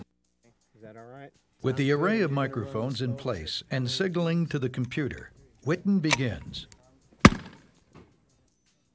His assistant stays with the computer to confirm transmission. Now, what do we have? Even with help from technology, it's hard locating dinosaur bones deep underground. But Witten won't give up so easily. He's brought along other devices. One of the most promising is ground-penetrating radar, or GPR. It's been used for years in archaeology, but now it's being adapted to paleontology.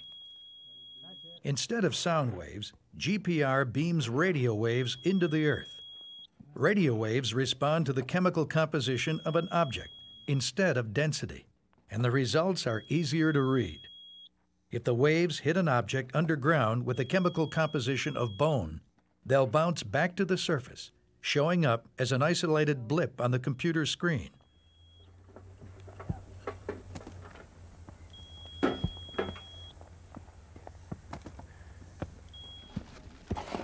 Despite technological advances, sometimes bones are still found by sheer luck.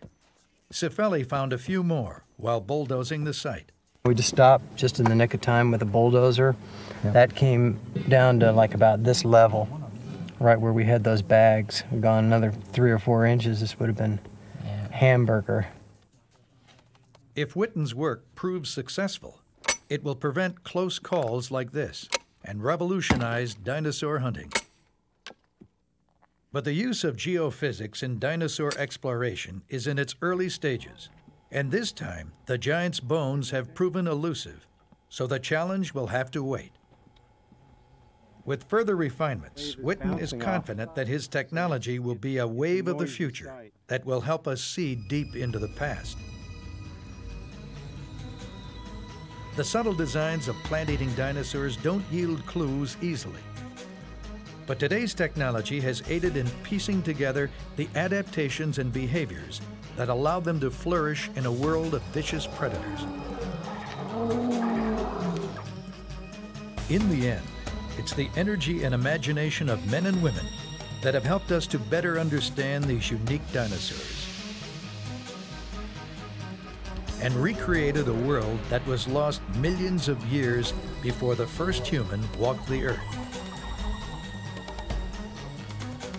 Today, the bones of perhaps only 1% of all the dinosaur species that live have been uncovered. Imagine what's still waiting to be found. What has teeth like steak knives, claws of steel, and is 6 tons of pure terror? T-Rex, the ultimate killing dinosaur. This team of diggers has found more T-Rexes than any other. As they probe inside its skull, they find what's on its mind. Dinosaur hunters in Argentina have discovered a killer that's even bigger than T-Rex. But was it as ferocious? A bone bed in Wyoming reveals a tender side to the grizzly allosaurs. They may have had family values. A dinosaur digging family has unearthed the baby they call Bambi. But watch out, this baby bites. It's a raptor. The awful allosaurs, the nastiest raptors, the most cunning carnivores. Meet the dinosaurs' killer elite.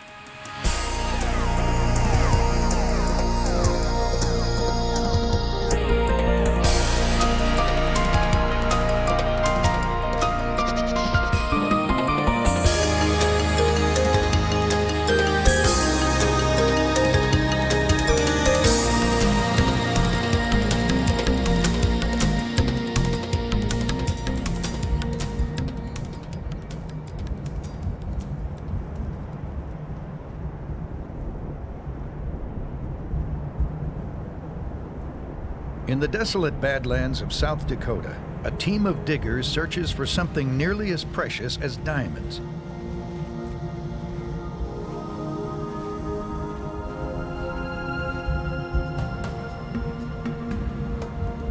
The bones of Tyrannosaurus rex. Everyone's heard of T-Rex, but almost nobody has found one. Despite a century of searching, no more than 24 specimens have ever turned up.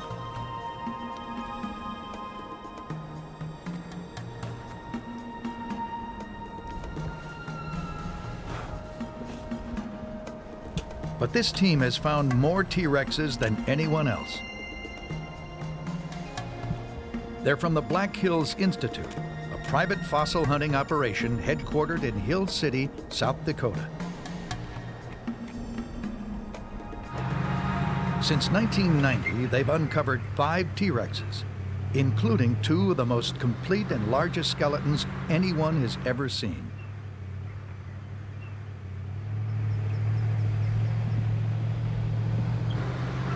Three years ago, they found the first fragments of a T-Rex they nicknamed Duffy.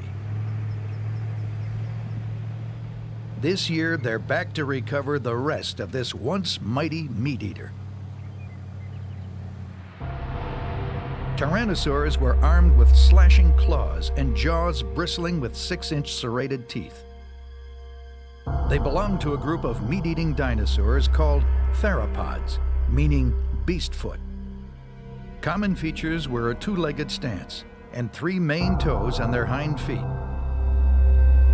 Some were as small as chickens, but an adult T-Rex weighed in at 6 tons, a bit more than a modern bull elephant.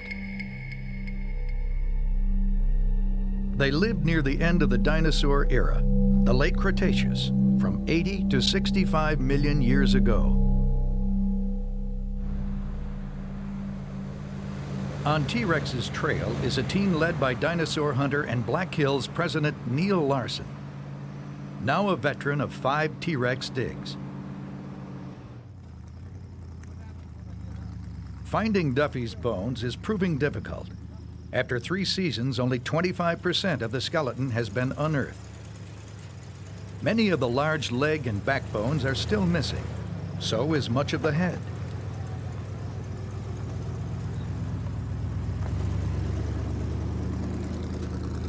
This year, Larson hopes their luck will change. Well, there's a number of skull bones that we have not yet found for Duffy. We don't know if we found the brain case or the very front part of the nose of the Tyrannosaurus rex. Those would be extremely important to find because it would finish giving Duffy a face. Dinosaur skeletons are rarely found with the bones lying in their proper places, next to each other. More often, scavengers would drag off pieces of the decomposing dinosaur, scattering them over the landscape. That's what dinosaur hunter Terry Wentz suspects happened here. Duffy was scavenged upon and scattered through a large area with a kind of a pocket of bones down here by where these folks are working. And then we found scattered skull bones way off in the distance. Now what we'd like to find is maybe where the animal actually died, because most of those bones are the lighter bones. We'd like to find the heavy pelvic bones and the leg bones. With no way of telling where the rest of Duffy lies, or even if it still exists, Wentz's crew starts by scraping away layers of topsoil. They watch carefully for any sign of fossils. A trained eye can tell fossils apart from rock by their distinctive color and texture. If the crew spots one, they'll start digging by hand. It's demanding work.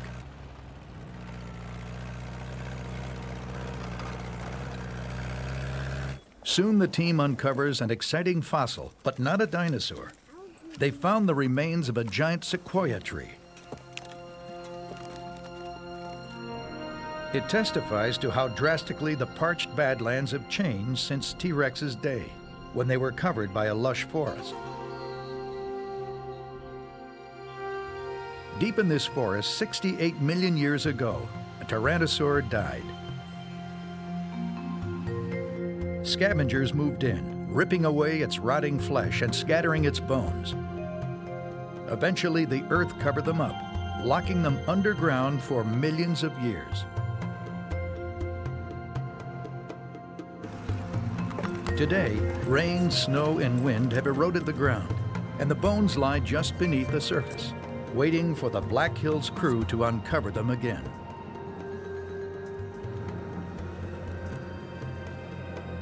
Eventually, the team spots a tooth, and then they discover the very fragment they were hoping to find, the bone from Duffy's front jaw. This is an important bone because this is the part that held the first four teeth of the face of Tyrannosaurus rex. It also held the opening for the nostril of the Tyrannosaurus rex. But another reason it's so important is because this bone holds the first 4 teeth of the T-Rex that would bite into its prey. This is the front of the skull tooth. What's really neat about this tooth is that the tooth broke off in life, and then it kept using it even after it chipped it and even polished the face of it. It probably broke its tooth fighting another Tyrannosaurus rex or biting into the bone of another dinosaur. Digging up Duffy's bones is just the first step. Now they must be taken back to the Black Hills lab, where they'll be cleaned and studied.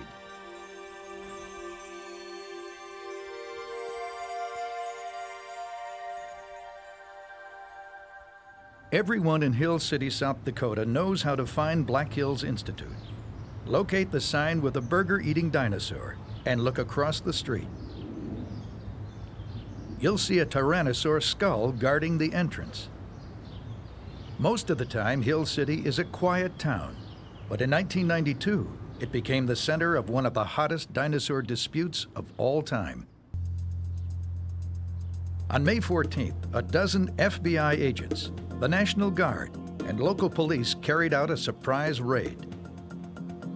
They'd come to seize Black Hills' most valuable discovery, the largest and most complete T-Rex ever found, nicknamed Sue. The government claimed that Pete Larson, Neil's brother, dug up Sue in 1990 from public land without permission. They confiscated the bones and locked them up at the South Dakota School of Mines. Larson denied the charge. Hill City residents were up in arms about the government's actions and protested.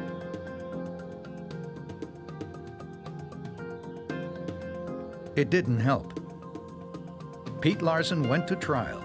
He was acquitted on the charges related to Sue, but was handed a brief sentence for failing to fill out customs forms concerning imported money.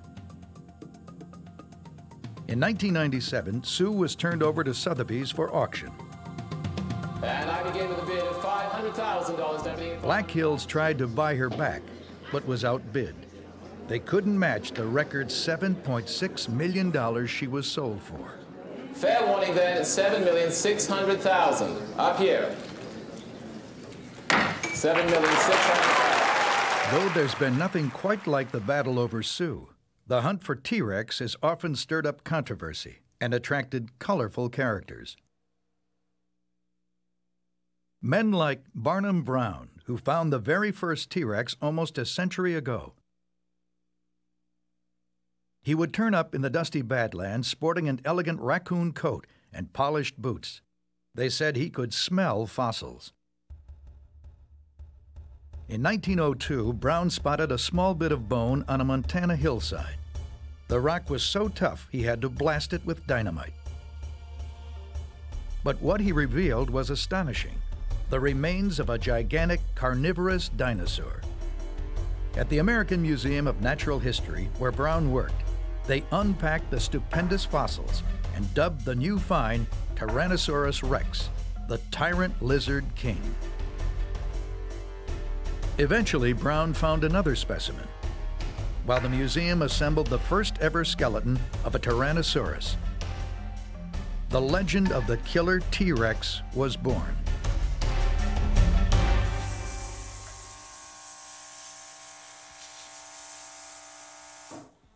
Fossils are still shipped in from the field exactly as they were in Brown's day, encased in a protective coat of burlap and plaster.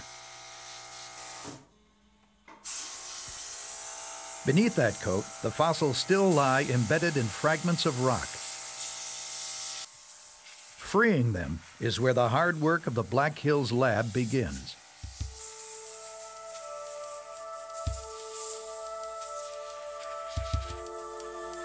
It's a painstaking job.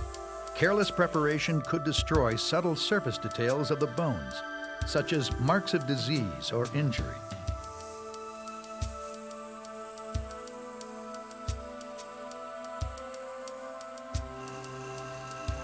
So the Institute has developed a new technique for eliminating the final layer of rock without damaging the bone. It's like a gentle form of sandblasting, but instead of sand, they use baking soda. The soda particles are softer than the fossil bone and won't damage it.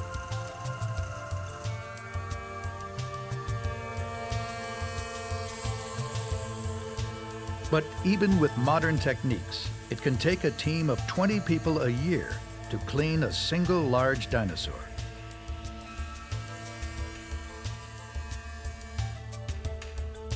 Of the hundreds of bones in a complete tyrannosaur, none are more intriguing than the skull. The team will spend hours poring over every nook and cranny, trying to get inside T-Rex's head and see what really made it the ultimate killing machine.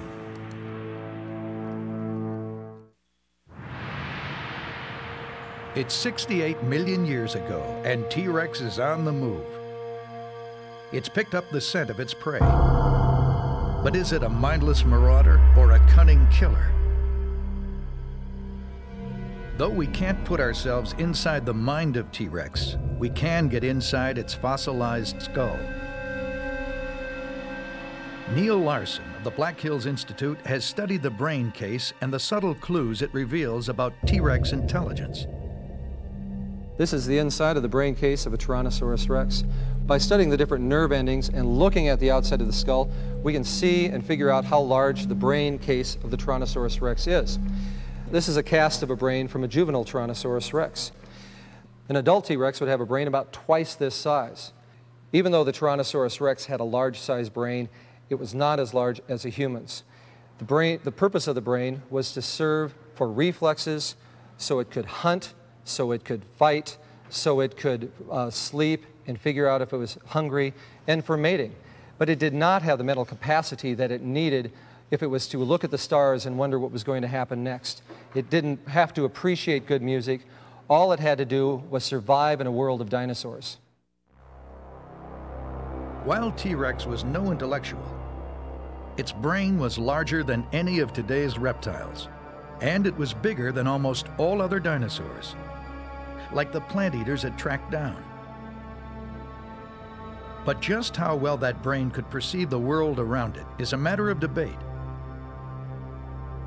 Neil Larson thinks T-Rex had vision that allowed it to home in on its prey. Tyrannosaurus rex had large eyes and binocular vision, eyes that face forward.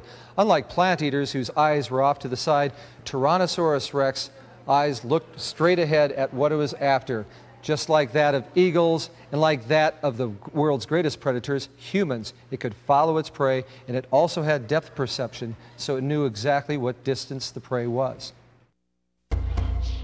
Other scientists aren't so sure T-Rex could see in 3D. While its eyes did face forward, its deep snout may have limited the overlap in vision needed for 3D. But one thing no one argues about is the effectiveness of its teeth, 60 of them in an average skull, and longer and stronger than those of any other dinosaur. Well, we've always heard that the teeth of Tyrannosaurus rex were knife-like or dagger-like and strongly serrated. Well, yes, they are serrated, and the serrations are used for cutting through the meat. They're round in cross-section, they're round in shape, so that as the tooth goes through the meat and meets the bone, it can punch right into the bone, thereby crushing it instead of, if it was flat, breaking off. With its large brain and bone-crushing teeth, T-Rex was long thought to be the most fearsome killer that ever lived. But a new discovery may topple T-Rex from his throne. In 1993, in the Badlands of Argentina called Patagonia, a chance discovery turned up the remains of a predatory dinosaur that may be even bigger than T-Rex. It was found by car mechanic and fossil hunter Ruben Carolini. He lives near the little frontier town of Plaza Juncal, 700 miles southwest of Buenos Aires.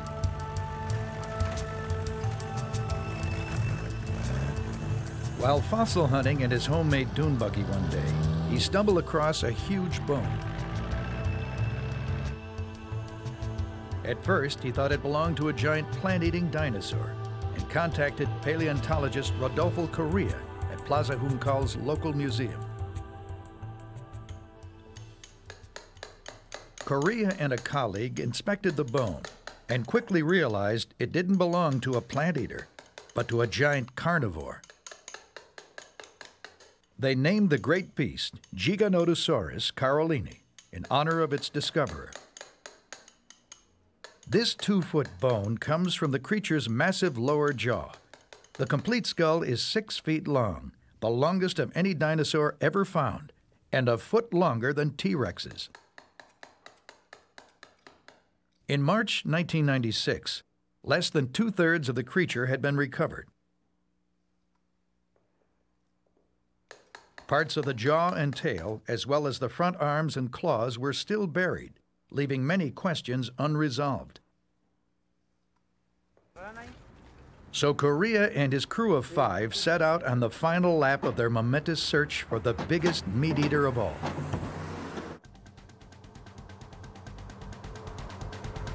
Yeah.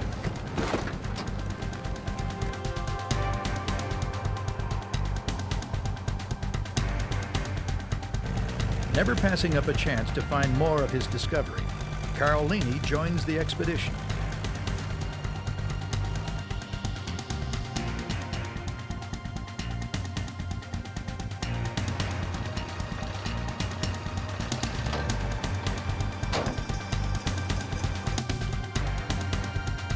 Once they arrive at the site and set up their tents, the digging can start.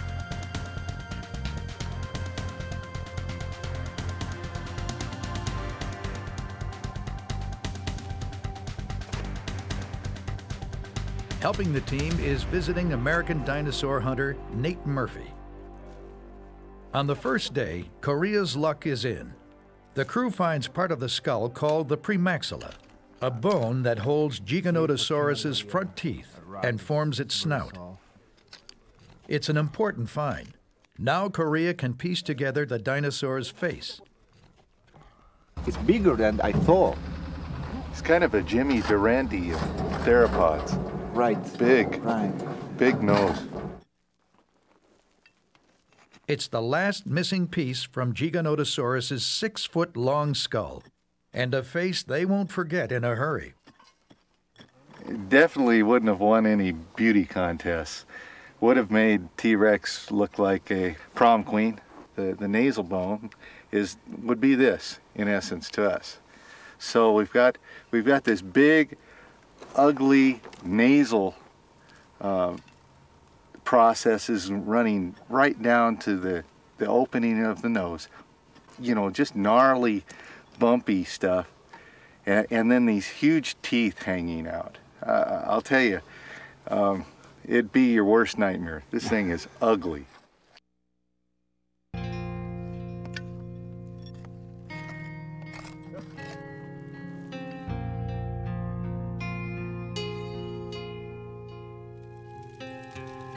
After today, Correa unearthed what remained of Giganotosaurus, giving him important new insights into this previously unknown killer.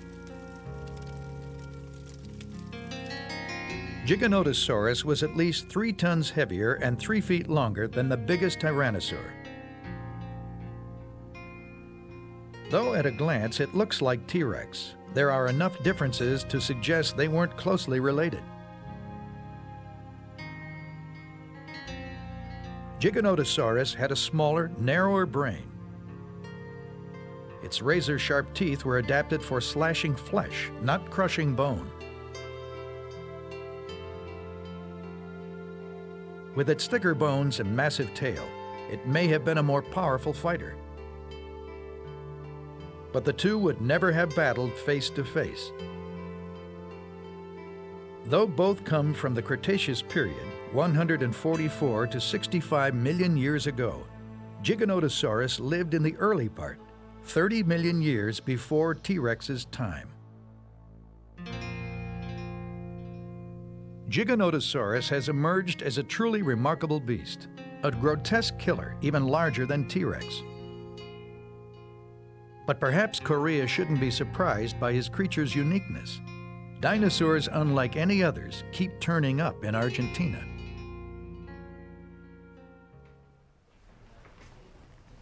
The Argentine Museum of Natural History in Buenos Aires is a treasure house of strange and unique species from ancient Patagonia. For the past 30 years, it has been the home base of Argentina's most celebrated paleontologist, Jose Bonaparte. In 1985, he excavated the remains of a large meat-eating dinosaur. At about 25 feet in length, it was half the size of Giganotosaurus and not as old. It lived in the Middle Cretaceous period, about 100 million years ago.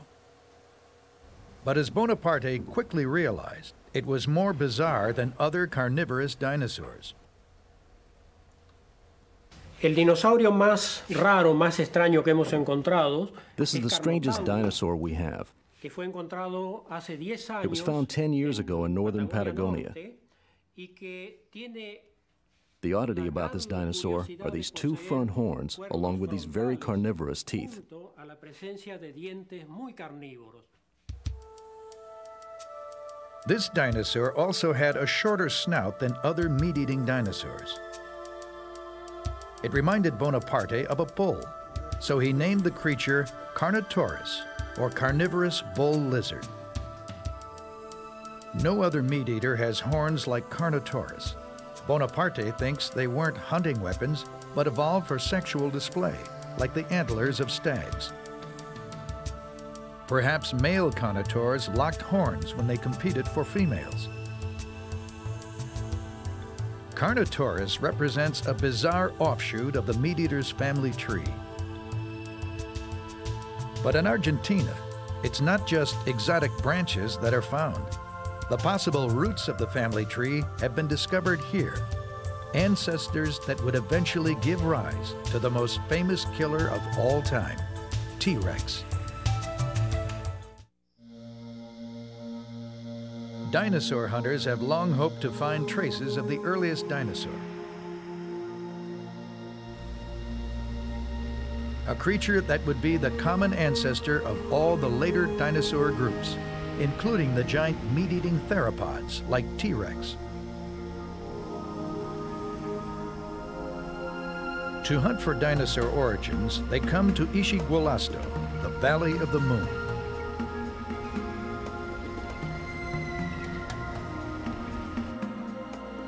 The valley is a gigantic depression in the foothills of the Andes in Argentina. Here, the ancient land surfaces are stacked one on top of another, like pages in a book. Fierce winds batter the parched cliffsides and mesa tops, slowly eating away the old land surfaces, exposing each page of the book and the fossils buried millions of years ago. These rocks date from the Triassic period, from 245 to 210 million years ago. This was the age when the first dinosaurs appeared. In the Valley of the Moon, Argentine scientists uncovered fossils of one such early dinosaur, which they named Herrerasaurus. The creature was around 10 feet long and must have weighed about 500 pounds. Though primitive, it possessed many features seen in the major theropod dinosaurs that followed. Paleontologist Bill Sill of San Juan University has been studying Herrerasaurus for 25 years. Herrerasaurus, a primitive carnivorous dinosaur. You have the high, narrow skull, big eyes, and notice that all of the strength of the muscles of the jaw were straight over the teeth, which meant that all of the muscle power went directly to the teeth. And on top of that, he had a free forelimb. He was bipedal, so his forelimbs were used for grasping, raking, tearing apart the prey. Look at the size of those claws. Before the time of Herrerasaurus, most large land animals were low-slung creatures that resembled crocodiles. Herrerasaurus looked entirely different. Changes in the structure of its ankles and hips allowed it to walk upright, a bipedal body plan that was to reappear in all later meat-eating dinosaurs. The femur, that's the leg bone. Now look at that, the knee joint and the hip joint allowed him to stand completely vertical, which means he was not only bipedal, but all of his legs were rotated under the body. That means speed and agility. So this fellow would have been like a two-legged tiger going across the plains hunting prey. With Herrerasaurus, the earliest forms of the killer dinosaur's deadly weapons had appeared. Over millions of years, its descendants evolved their own unique killing strategies.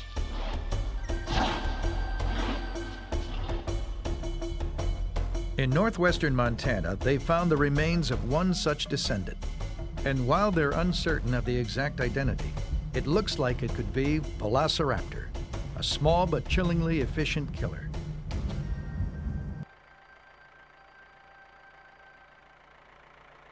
The discovery's been made by an unusual dinosaur hunting team, a family named the Linsters. Each summer, the Linsters pack up their camper and drive out to a ranch for a unique kind of vacation.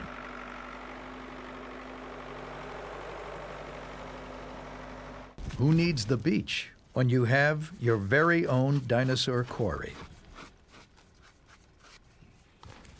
Cliff Linster and his family have no formal training in paleontology, but they become skilled at identifying fossils and are meticulous in their field methods. Cliff has taught the boys how to dig fossils like professionals. After the topsoil is removed, they uncover bones with ice picks and brushes, while applying acetone hardener to fortify them against breakage. The work is difficult, but there's quite a kick in uncovering dinosaur bones that haven't seen the light of day in 80 million years. And occasionally, like most families, they can't resist a chance to joke around. Like the time Wesley found the skeleton of a ground squirrel. After carefully painting it black, he told Dad it was a dinosaur bone. One day, our second boy came to me with this little bone here. We looked it over, we couldn't identify it, and from there we went to the Black Hills Institute, and the first guy we showed it to there got a big smile on his face and dug out his book and said, "Oh, this is a squirrel bone." It is. It's a ground squirrel, common gopher, painted with magic marker, super glued. Good job of faking. But practical jokes can backfire. A few days later, Wesley uncovered the real bones of a small dinosaur. We came up to move some overburden, and I got down a little too deep, and I rolled out a dirt clod, and it had the small jaw in there that I could tell was carnivore after I looked at it for a while. So after I found that, I ran down the hill and found my mom. When he first told his mother, she didn't believe him. She thought he was just playing another joke. But soon it was clear that Wesley had found the remains of Velociraptor, or a very close relative. Even more exciting, the bones were tiny. This was a baby dinosaur. It was no more than 3 feet long and 18 inches tall, about the size of an eagle. Because the bones were so immature, it was hard to be sure of the exact species. The Linsters named it Bambi. When the family showed the bones to paleontologist David Burnham, he instantly recognized the importance of their discovery. Pound for pound, this little guy was dynamite.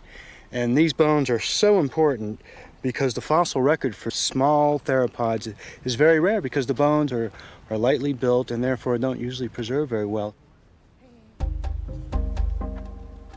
Bambi and its parents are part of a group of dinosaurs from the early Cretaceous, commonly called raptors.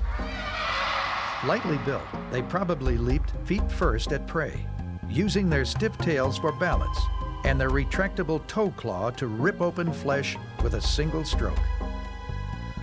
Though little is known about their behavior, one site revealed 5 skeletons buried together, hinting at a frightening idea. These quick and deadly dinosaurs may have run and hunted in packs.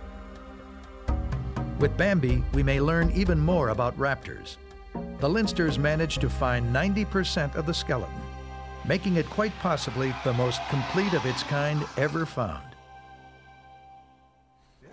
The Leinster family's discovery is raising other questions. Appropriately, they concern dinosaur family life. How was delicate young Bambi cared for and protected? Who caught its food? A provocative answer is emerging from a collection of scarred bones found by a Sherlock Holmes of dinosaur sleuthing.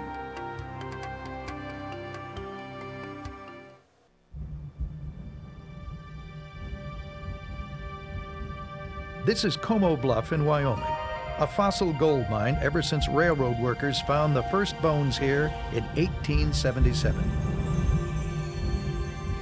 Today, it's the favorite hunting ground of Bob Bacher and his wife, Constance. Bob is the wild man of dinosaur experts, an original thinker whose provocative theories continue to shake up the field. Now he's reconstructing the family life of carnivorous dinosaurs. The work began when Bob opened a new site just below the ridge at Como Bluff. It turned out to contain a curious mixture of bones from different kinds of large dinosaurs. This is nail quarry, named for an antique nail found on the surface. Most of the time I have to say some amateur student found an important site, but this is one of the few places I can say, I found this. When we started digging in, there were fun things. There were giant carnivorous dinosaurs, meat eaters, some as big as T-Rex, but 60 million years earlier. Well, that's kind of interesting. For most of that time, in the Jurassic period, the landscape here was a floodplain without any major rivers or streams. Not the kind of environment where dinosaurs would gather, or where their bones would usually survive. Something else must have brought them to Como Bluff. But what? As Bacher dug into the quarry, the mystery deepened. He found the bones of more and more different kinds of dinosaurs, both plant eaters and meat eaters. There are 4 species of giant carnivorous dinosaurs here. That's interesting. There's a rich fauna of meat eaters. But they were victims. As we dug the bones of these giant carnivores, we found they'd been chewed. These weren't eaters, they were eatees. And they were chewed, they were gnawed. Tooth marks were clearly visible on the bones, so it looked like Nail Quarry had been a feeding site. Dinosaur victims had been killed elsewhere, dragged back, and eaten here. Another weird thing about this quarry is there are no small animals at all. The smallest animal is a baby Diplodocus at 5 tons, 10,000 pounds. That's the smallest animal. Well, whoever dragged the carcasses here didn't want small bodies. They didn't want little prey. They wanted big hunks of meat and bone and gristle. They wanted the haunch of a brontosaur, the shoulders of a stegosaur, the tail of a megalosaur. Big pieces. So who was doing the killing, dragging, and eating? Besides the chewing marks, there were other clues scattered among the bones. Meat-eating dinosaurs leave calling cards when they chew. They had teeth like crocodiles or sharks. They'd break off a tooth, a new tooth would grow in. They'd break off their teeth where they were chewing their prey, their carcasses. This is a carnivore tooth. It's got wear at the tip where the enamel was ground off. It was chewing bones. Scattered among the assortment of bones at Nail Quarry, Bacher found teeth that belonged to just one type of dinosaur. And there's only one species of predator, just one particular species of allosaur, no one else. So that was an allosaur lair. Weighing almost 2 tons and stretching over 30 feet, allosaurs were among the Jurassic's most formidable hunters. If Bob is right, they killed their victims first, then dragged them back to Nail Quarry. But why? Among the teeth Bacher found were tiny ones like this, from the smallest allosaur ever found. A baby that probably weighed just 1 pound, fresh out of the egg. According to Bacher, that's why allosaurs drag their prey here, to feed their helpless infants. Here is the shoulder blade of a brontosaur. And cutting across it are tooth marks left by carnivores who were gnawing away the flesh. Those are pretty deep. That's from a medium-sized allosaur, maybe 1,000 pounds. But here are wee little ones. Those are so small, they only match those tiny baby hatchling allosaurs. So the scene is there's mother and half-grown allosaurs chewing, and over at this corner, the little baby. Before Bacher's discovery, nest sites of only plant-eating dinosaurs had been found, together with evidence of parental care. But many paleontologists assumed that carnivorous dinosaurs were solitary killers who didn't look after their young. Now, bones from nail quarry are changing that view. Even the fiercest dinosaurs, it seems, became caring parents when they got back home. If you're a baby lion, you're not fed rabbits. You're not fed chipmunks. You're fed hunks of zebra. You're a baby lion. Mother brings you a piece of zebra, big piece.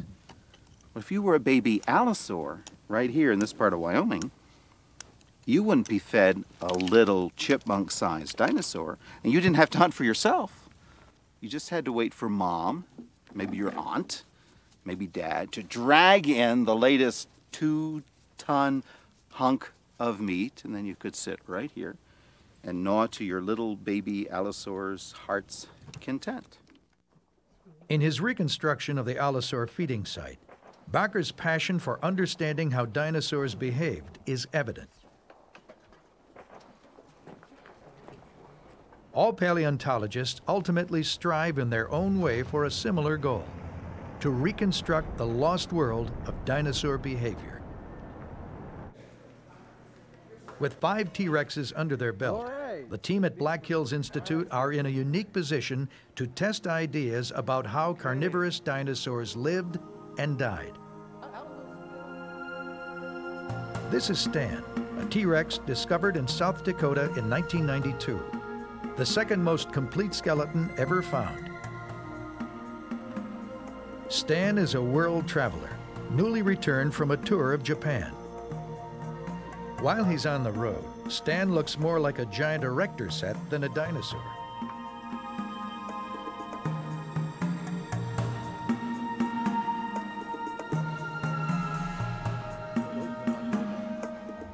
That's because he's designed to be taken apart and fit into a collection of wooden crates, then slotted back together when he reaches his destination.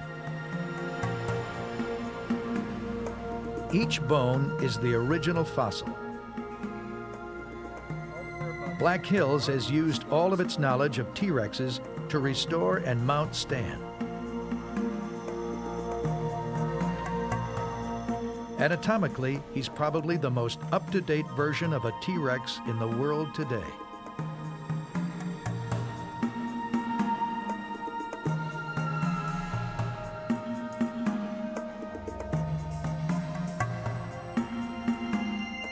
Early reconstructions depicted tyrannosaurs as portly creatures, barely able to support their own weight and dragging their tails on the ground. But assembling recent specimens like Stan has revealed how wrong those early views were. The mistakes go back to the days of Barnum Brown, who found the first T-Rexes in Montana almost a century ago. When he brought them back to the American Museum in New York, no one knew for sure how the bones should be mounted. The director, Henry Fairfield Osborne, did the best he could with the little information then available. After considering several alternatives, he finally posed the first tyrannosaur upright, with its tail and feet planted on the ground. This is the T-Rex that stood in the American Museum until 1990, scaring generations of children and inspiring Hollywood producers. The land unknown. Could man have survived in the dinosaur age of mighty monsters? Shudder at history's most ferocious killer, Tyrannosaurus Rex. But according to Black Hills Institute's Neil Larson, the museum got it all wrong. 80 years ago, when scientists mounted the first Tyrannosaurus rex, they mounted it like this toy, and like they did all toys ever since then. They mounted it standing on two legs, resting on its tail for a balance. They couldn't figure out how T-Rex, being a bipedal animal, could stand on the two legs without falling flat on his face. But the more complete Tyrannosaur skeletons unearthed in the 1990s are helping dinosaur experts rethink T-Rex anatomy. It seems they had no problem balancing on their back legs and didn't drag their tails. A V-shaped bone straddled the vertebra and limited the tail's up and down motion. Locked high off the ground, it counterbalanced the creature's massive head. And with that counterbalance, he did not fall flat on his face. He could stand, he could walk, he could run at breakneck speed, chasing down his prey with that tail stretched out right behind him. And so was born a new T-Rex, the sprinting killer, with a top speed of 40 miles per hour, according to Larson. But could this be just another T-Rex myth? Could T-Rex really sprint up to 40 miles per hour, as its revised posture suggests?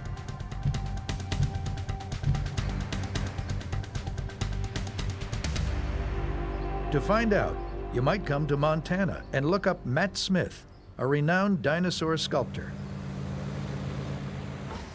Smith became curious about T-Rex's mobility when the Museum of the Rockies in Bozeman asked him to design and build a new T-Rex. In 1990, the museum had unearthed the most complete skeleton known at that time and wanted to show visitors what it would have looked like in the flesh. In sculpting this rendition of the T-Rex, I was very fortunate. We were able to lay out all the bones, take a look at the relationship between the ribs, the vertebrae, everything. To ensure his model was accurate, Smith had to measure each part of the creature, every bone, tooth, and claw. Then he had to decide how much flesh to put on the bones. It wasn't just guesswork. Although the Tyrannosaur's muscles are long gone, each has left its mark on the bones. The larger the muscle, the bigger the scar. You need to look at the bones. And on the surface of the fossil, there's a correlation between the force the muscle exerts onto the surface of the bone and the scarring it leaves behind. By looking at that, you can help identify the placement of the muscle, the size, and it'll help give you a more accurate rendition of the animal. With the model fleshed out and complete, Smith sent out copies for other dinosaur researchers to study. One reached paleontologist Jim Farlow of Indiana Purdue University, who wanted to use the model to investigate T-Rex's top running speed. According to Farlow, the creature's speed would be limited by its weight, so he used the model in a water displacement experiment to estimate how much the T-Rex weighed when it was alive. His calculations showed that it would have weighed 6 to 8 tons. If a T-Rex that heavy ran faster than around 20 miles per hour, Farlow believes the consequences would be fatal. You've got an animal, a really big, heavy animal, the size of a small truck, going at this kind of speed in these certain scenarios. It can't stop itself. What if T-Rex stumbled or tripped while sprinting at high speed? The head alone coming down from 15 feet in the air, that would be like taking a really big watermelon and dropping it from a second or third story window. I mean, the impact, the deceleration would sort of make it blow up like a water balloon. Next, its body would be crushed under its own weight as it crashed to the ground. Internal bleeding, broken bones, punctured lungs, I just don't think it likely that the animal would have engaged in that kind of activity, even if the leg bones had been capable of supporting it. The risk strikes me as just too great. Not everyone accepts Farlow's view, but a T-Rex running at even 20 miles an hour would be terrifying enough. Though tripping may have been disastrous for T-Rex, it wasn't the only danger large carnivorous dinosaurs faced. As scientists scrutinize the bones of meat-eaters, the truly violent nature of their world is appearing. At the Black Hills Institute, dinosaur hunter Terry Wentz examined Sue before she was locked away by the FBI. He recalls injuries he found in her bones. Well, Tyrannosaurus rex had a very violent, hard life. I mean, they fought a lot, and we can tell that because of the things we found with, like Sue, for instance, the Tyrannosaurus rex from Faith area. When I was working on the rib, one of the ribs had a big mass of extra bone growth on it. Real weird looking. It didn't look like a rib at all. It had just a big mass of bone on it, extra bone, from an injury. Way down inside of that injury was a piece of Tyrannosaurus rex tooth. That rib had been bitten into by another T-Rex. And she also had another very interesting injury that astounds scientists when they see it. That is, she had a broken leg. And Sue survived that injury. It actually healed. With a broken leg, Sue could not have hunted for food. Perhaps a mate fed her while she convalesced. Could a fearsome T-Rex also be a kind partner? Maybe, but in the end, it was another Tyrannosaur that caused Sue's death. The last injury that Sue had didn't heal. She was literally bitten in the back of the head by another T-Rex, and it killed her. He bit in the back, crushed her skull on top, and just ripped out the lower jaw. It was just ripped right out, and you can kind of tell it looked like the flesh on the front of the jaw actually held it in place, but the whole back of the jaw was just ripped right out. Some meat-eaters mutilated each other, perhaps while defending their turf. Others were wounded in pursuit of prey. Bob Bacher has found evidence that the mightiest hunters of the Jurassic period, the Allosaurs, faced menacing adversaries. This particular allosaur has a wound inflicted in a battle with a plant eater. It's right here. There's a deep, penetrating wound which went all the way through the bone and produced an open, oozing abscess that lasted for months. Every time this critter sat down, it probably went, whoo! Who made the wound? Probably the rear end of a Stegosaurus, where there are massive spikes. The crime probably went like this. Here's an allosaur, here's a stegosaur with spikes, and whack.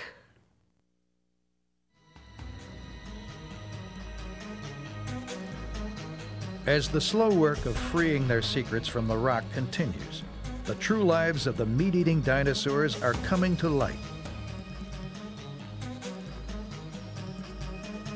While there's no doubt they were horrifying monsters, scientists are discovering that they were like nearly all creatures that have inhabited Earth. They struggled in their own unique ways to survive, to feed themselves, to care for their young, and to protect their kind.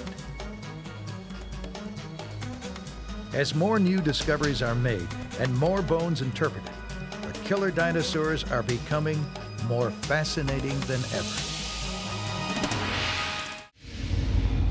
Dinosaurs ruled the Earth for 150 million years, surviving, evolving, flourishing. Then mysteriously, they vanished.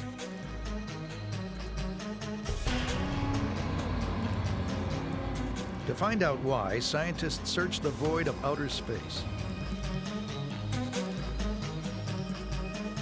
They comb the hot sands of the desert.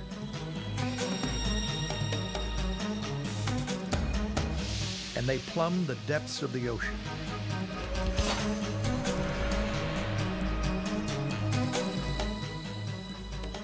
Some believe the answer is locked up in chunks of amber. Everywhere they look, they're finding compelling clues about why the Earth was once ruled by dinosaurs. And then there were none.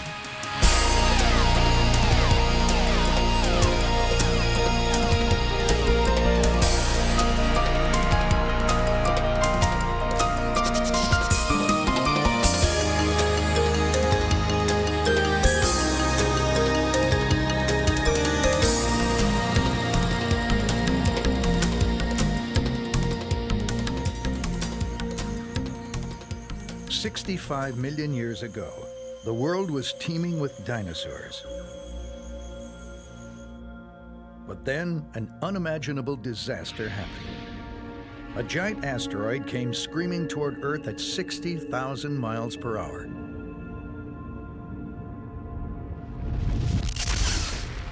It burst through the atmosphere and smashed into the planet.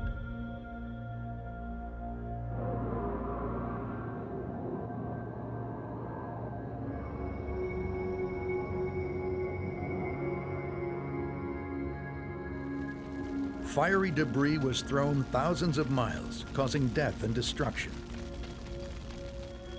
Smoke and dust formed a giant cloud that enveloped the Earth, blotting out the sun and drenching the land with lethal acid rain. The planet was plunged into icy darkness. Photosynthesis stopped. Vegetation withered. In the gloom, plant-eating dinosaurs starved to death. The meat-eaters soon followed. In one swift, terrible catastrophe, the dinosaurs' 150 million-year reign came to an end.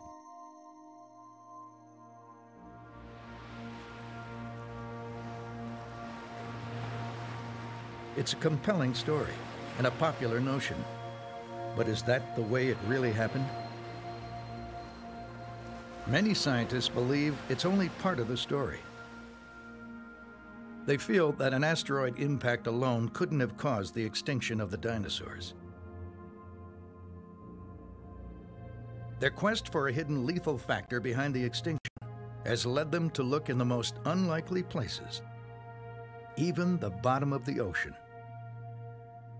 Today, a research team is heading toward the coast of Mexico on board Juárez Resolution. Once an oil drilling ship, now converted into the world's biggest and most technologically sophisticated floating lab. From the crater to the south of the University of Rhode Island oceanographer Haraldur Sigurdsson is taking his team close to the site of the asteroid impact, now partially buried beneath the sea.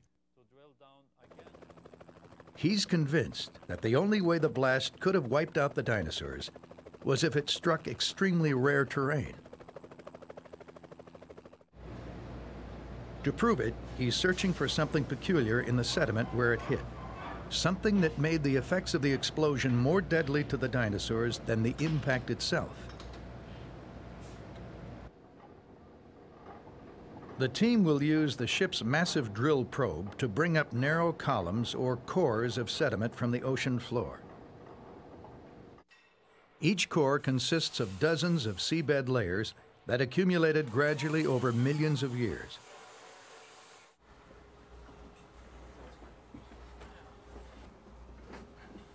We're planning to drill at a number of sites in the Caribbean where we will recover cores from the sea floor about a mile down that will provide us new information about the process of the impact and the environmental effects of this great meteorite impact. Aboard are 10 state-of-the-art laboratories where the scientists will analyze the chemistry of the rocks and sand in the cores. Boundary layer clay in it. There's a lot of work ahead, but when they finish, Sigurdsson may finally have the answer to the dinosaurs' demise. It's a mystery scientists have been trying to figure out ever since dinosaurs were discovered. British naturalist Richard Owen coined the word dinosaur in 1842 and also came up with the first theory for why they died out. He believed that in the age of dinosaurs, there was a depletion of oxygen. The dinosaurs survived because they were like sluggish reptiles. Then somehow oxygen levels rose, favoring the faster-moving mammals, and the dinosaurs went extinct. But Owen's theory was little more than guesswork, and since Darwin had yet to publish his theory of evolution, most of Owen's contemporaries believed in a simpler notion, that the dinosaurs were wiped out by the biblical flood. As science progressed, geologists found evidence of numerous great floods and catastrophes in Earth's history. Floods that the dinosaurs survived.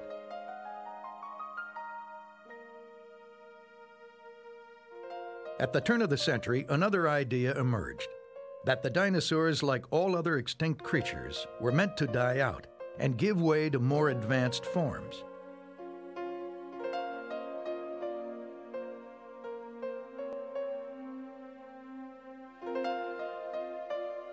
Throughout the 20th century, many theories were bounced back and forth. However, all had one thing in common with earlier ideas. They couldn't be supported by hard evidence.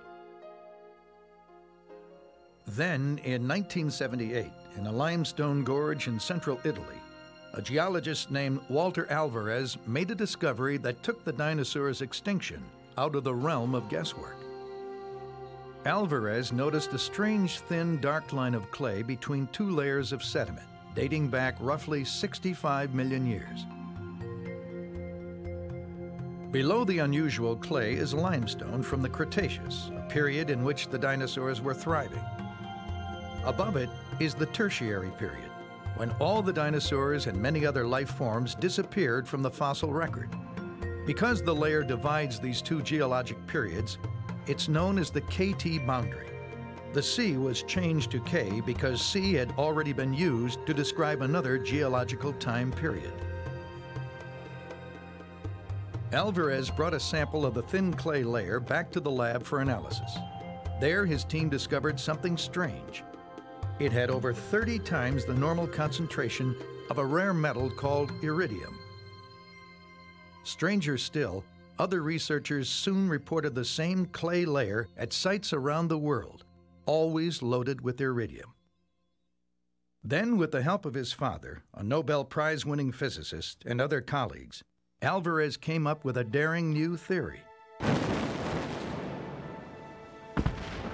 Since iridium is rare on Earth's surface, but common in asteroids, he deduced that 65 million years ago, a 6-mile-wide asteroid slammed into the Earth and vaporized, showering the globe with clouds of iridium-rich dust and other debris.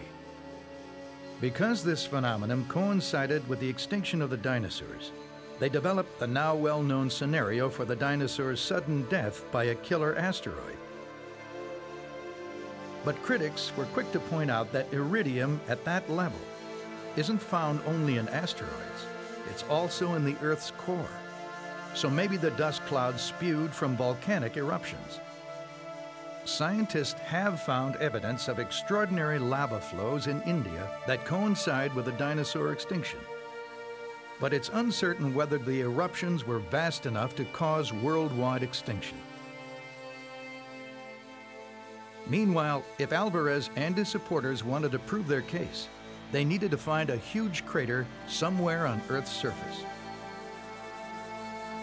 According to their calculations, it should be about 112 miles in diameter and 65 million years old. Soon, several candidates were spotted. One in Canada, another in Iowa. But the Canadian crater was too old, and neither crater was big enough.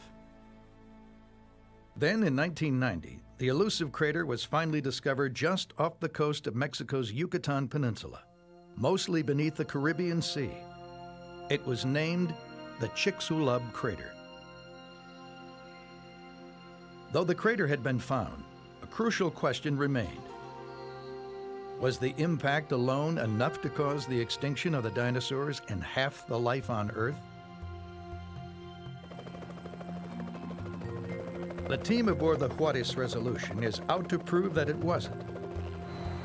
Their leader, Haraldur Sigurdsson, thinks there was more to it. His team is here in the Caribbean Sea to explore sediments from the KT boundary that surround the submerged Chicxulub crater. They're hoping to find evidence that the rock layers hit by the asteroid were rich in sulfur, which would have worsened the aftermath of the explosion. The research ship will drill not into the underwater crater itself, but into several spots on its periphery. When the asteroid hit, it first threw out dense, fiery rock and debris for thousands of miles before the finer particles floated into the atmosphere. The heavier ejected material at the KT boundary is what interests Sigurdsson. One of the objectives of our expedition is to drill into the seafloor in the Caribbean in order to recover material from the boundary layer or from the deposit that was ejected by this great impact.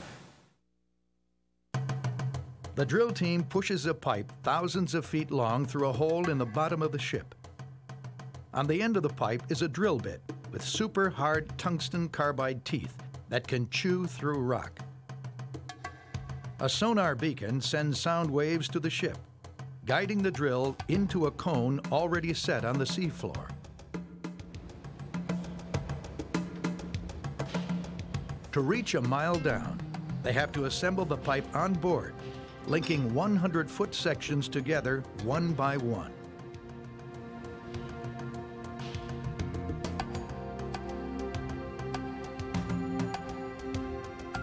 Sand and rock layers beneath the ocean floor get pushed up the pipe to form a core that the scientists will study. To retrieve just one sample, it takes a total of 4 hours.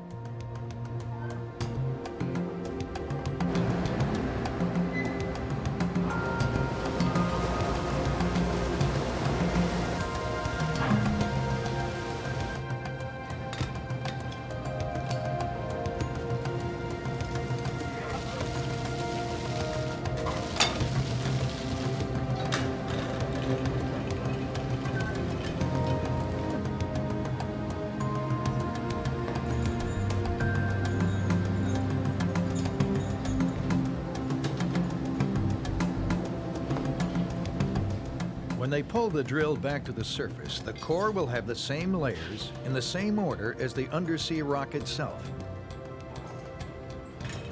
But the KT boundary layer they're looking for is thin, making it extremely difficult to locate beneath a mile of water. Will the team find it? There's no way of knowing until they get the core into the lab. The team aboard the Juarez Resolution anxiously awaits the retrieval of a core containing sediment from the seafloor. If it holds the crucial KT boundary layer, they'll begin to look for evidence that the killing power of the asteroid that wiped out the dinosaurs was amplified by its collision with sulfur-rich rocks.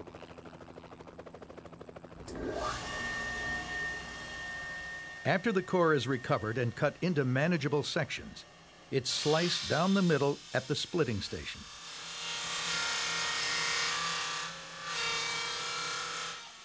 Half will be saved for later study. The other half goes directly to the onboard lab. Well, see what we got here. Looks like a great core.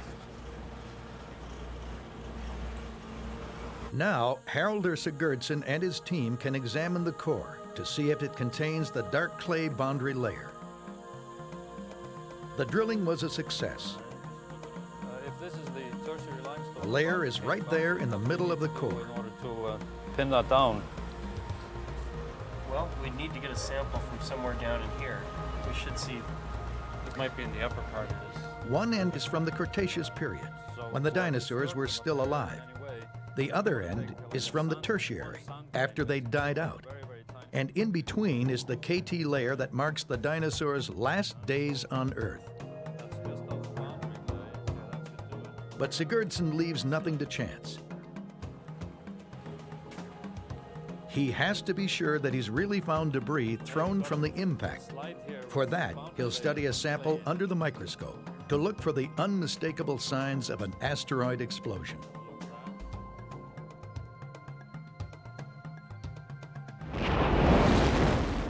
The energy of such a blast is so enormous, it melts the underlying rock. Globs of liquid rock are flung into the sky. The molten rock cools as it falls to Earth. Some turns into tiny glass beads, or tektites, which fall like rain all around the Earth. At the same time, the blast shatters grains of the mineral quartz in a distinctive way. It's called shocked quartz. Under the microscope, they find the shocked quartz. It's clearly sheared and shattered by the force of the explosion. Then they find the distinctive glass beads, the tektites. The two discoveries prove they pinpointed the ejected material. Now Sigurdsson and his team can begin to analyze the tektites for sulfur content. Careful chemical analysis later shows that Sigurdsson found what he wanted. The tektites contain a high level of sulfur, indicating the asteroid struck sediment that was rich in a mineral called gypsum. According to Sigurdsson, the energy of the impact would have vaporized the gypsum into a huge cloud of sulfur dioxide. As it spread through the upper atmosphere, it changed into sulfuric acid. Particles of the sulfuric acid acted like trillions of lenses, reflecting the sunlight away from the Earth. The deadly veil would have blocked out sunlight to a greater degree than anyone imagined. For an entire year, the world must have been dark and frozen, leaving no chance for the dinosaurs to survive. It was an incredible twist of fate that the asteroid hit where it did. It was like a bomb hitting a powder keg. Even more astonishing, less than 1% of the Earth's crust has this kind of sulfur-rich rock. If the asteroid had hit almost anywhere else, the dinosaurs might have survived. In the ship's lab, the team finds evidence of the impact's effect on creatures that lived in the sea, where apparently even more life was wiped out than on land. Here in the lab on ship. University of Rhode Island paleontologist Stephen DeHunt put limestone from the core under a microscope. If you take a look at the rock that's below the impact layer here, you see the skeletons of small animals that floated around in the surface ocean eating phytoplankton. This rock is composed almost entirely of their skeletons. We have, in this picture, probably 8 or 9 different varieties. Same size. But just a centimeter above the impact layer, a totally different world appears. We see a rock that's just got a few scattered, lonely little individuals here and there. These 3 dots right here comprise the skeleton of one of the few species that actually survived the impact event. Before, the ocean was filled with all these other varieties. After the event, nothing left. So an ocean teeming with life suddenly became barren and empty. One cosmic mishap forever changed life on Earth. To Sigurdsson, it all adds up to proof that a massive asteroid blasted into a bed of sulfur-rich sediments and wiped out ancient life on Earth in a flash. It's clear that the dinosaurs didn't stand a chance in the bitter aftermath of the impact. But exactly how close did the asteroid come to destroying all life on Earth? Clues that reveal the magnitude of the devastation are buried in the bleak badlands of North Dakota. Here, summer temperatures reach over 100 degrees in the shade, and fierce storms whip up the sand. But scientists flock here because of its well-preserved record of the end of the dinosaur age. Today, a team is setting out to learn more about that record.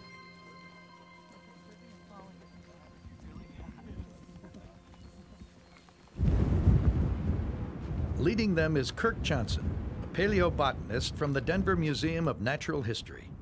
He's here to look at the fossil record of plants. An asteroid powerful enough to kill the dinosaurs would have also destroyed a tremendous amount of plant life. In the rocks, he has little trouble finding the thin, dark clay layer that marks the impact, the KT boundary. This little thin layer here, it's about ½ an inch thick, it's dark gray to black, appears as though it was deposited in less than a year. It looks like it's the fallout layer from an asteroid impact that occurred in Mexico.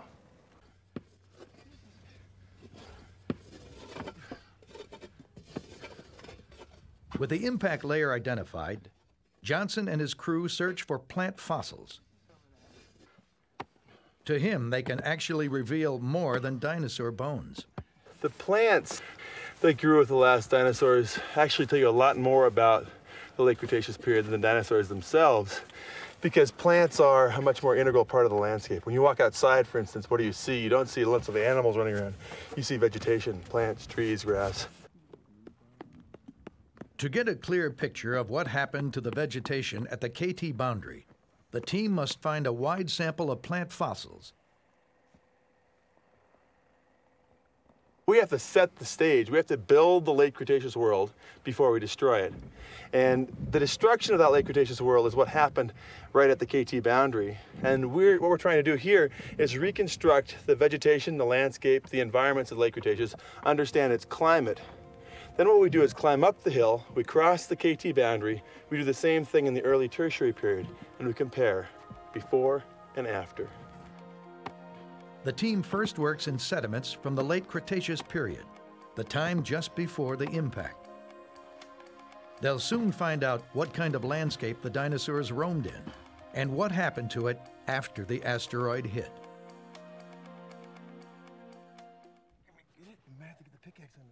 By finding plant fossils from below the KT boundary layer and comparing them to what's left above, paleobotanist Kirk Johnson and his team hope to discover the destructive power of the asteroid that caused the dinosaurs' extinction.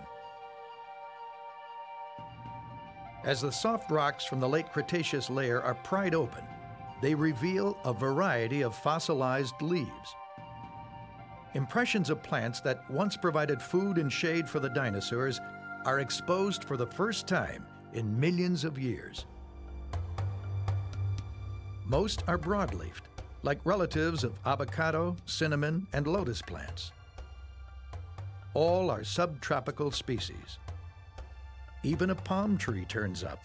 This is a 66-million-year-old palm frond, so we're looking at a fossil that was a tree 66 million years ago, and that means that 66 million years ago, North Dakota wasn't cold in the winters. It was warm in the winters, and it was warm in the summers. It was a subtropical climate. In the final days of the dinosaurs, this part of North Dakota was a lush forest.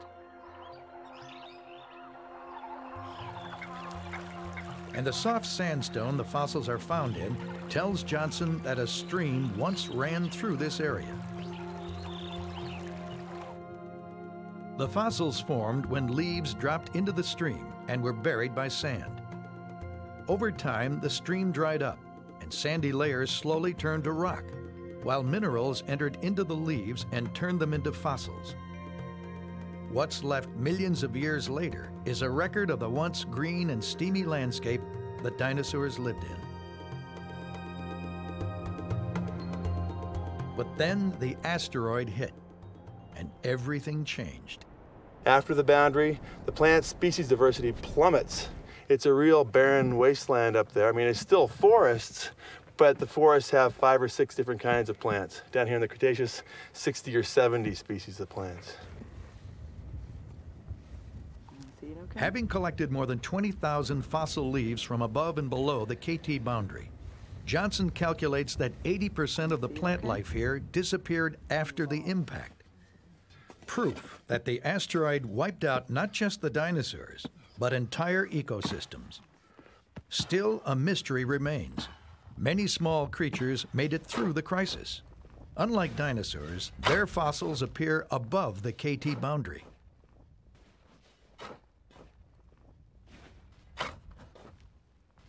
We find our crocodiles, alligators, turtles, snakes, lizards, and mammals, and birds, frogs, things like that. But all small animals, and one of the things that all small animals share, besides their small body size, is they have pretty large populations. So there's a lot more mice than there are elephants, for instance. And so that's one of the things that probably made the dinosaurs vulnerable, was the fact that they were large animals, and as a result had probably relatively small population size. So, does the solution simply lie in the large numbers of little animals, guaranteeing that some would survive the harsh aftermath of the impact? Or was there something else going on?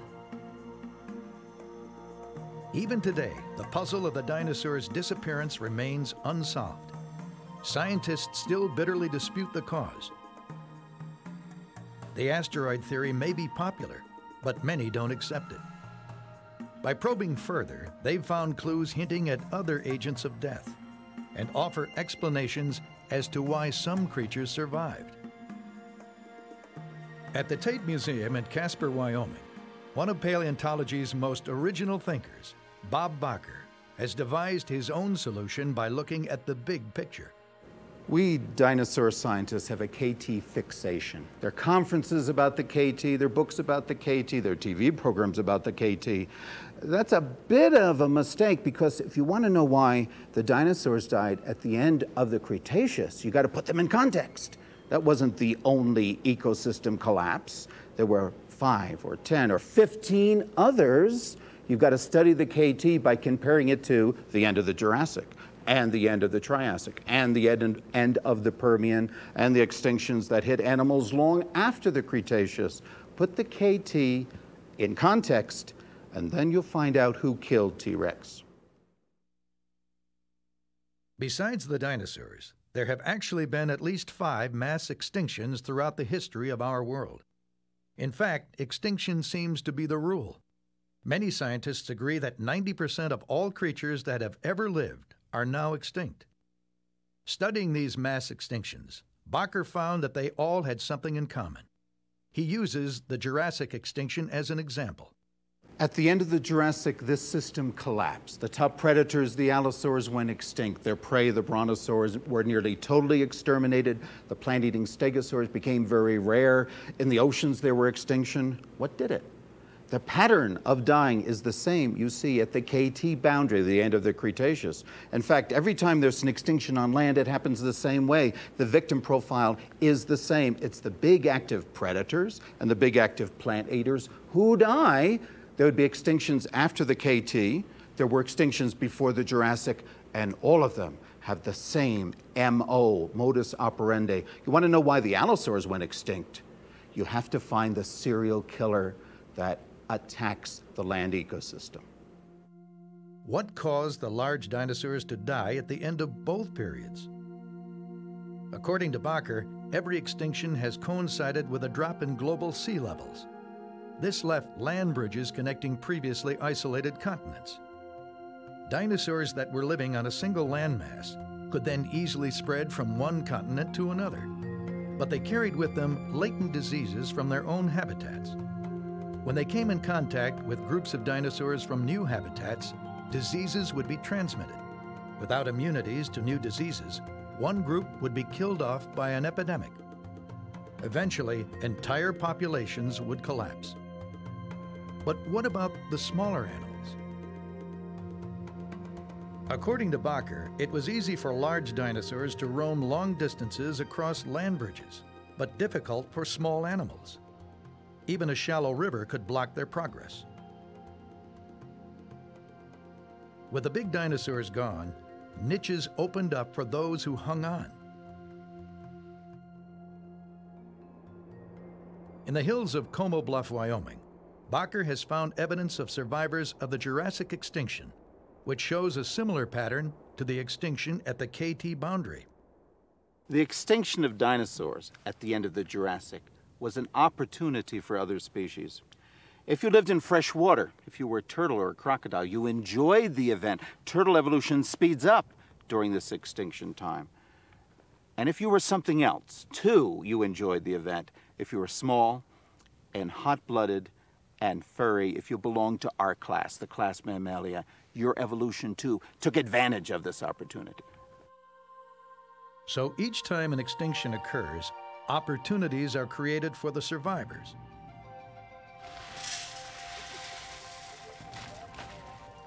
For another scientist, the surviving creatures at the KT boundary provide evidence for another novel theory of the dinosaurs' demise. He believes they weren't killed by a sudden asteroid explosion or disease, but by something in the air.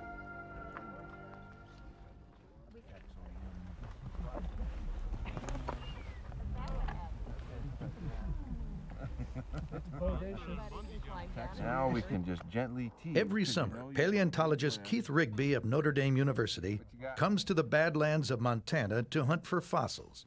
Okay.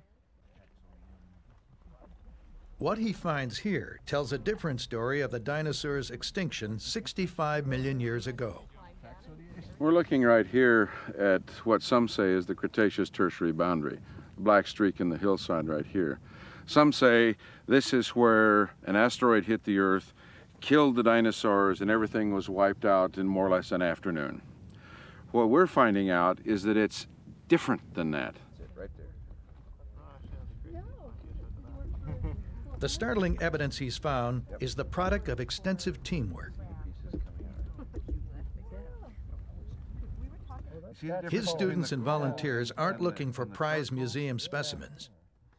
Instead, their goal is to collect thousands of tiny bone fragments and teeth from many creatures. These will allow Rigby to build a broad picture of entire animal populations. He thinks tracing how these populations changed over time is the best way to study the cause of the extinction.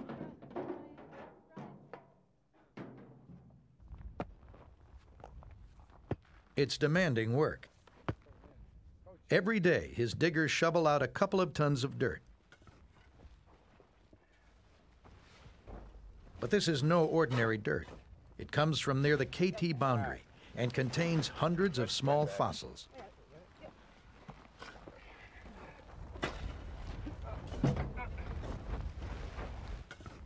Some of the sacks are filled with sediment taken from below the boundary in the Cretaceous period. And others contain sediment from above in the Tertiary. Each is carefully labeled. Out of it now. The team hauls the bags to a nearby reservoir. Go to the right. Here, the contents of the sacks are emptied into strainers. Each layer is kept separate.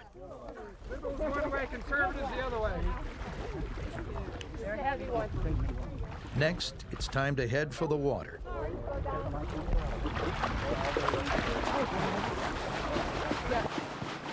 The water rinses away the sand and clay so that only hard material remains.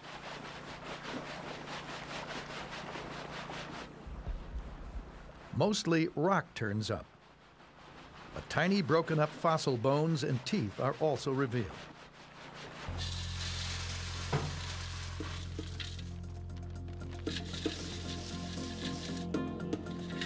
Back on dry land, the rocky debris is picked out, leaving only fossils.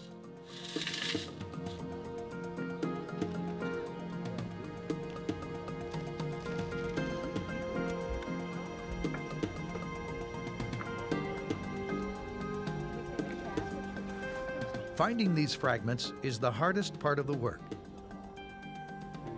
The trick is knowing which are rock and which are fossil. It takes a discerning eye. Though the fossils aren't much to look at, there are lots of them from a wide range of ancient animals. Not only dinosaurs, but alligators, salamanders, turtles,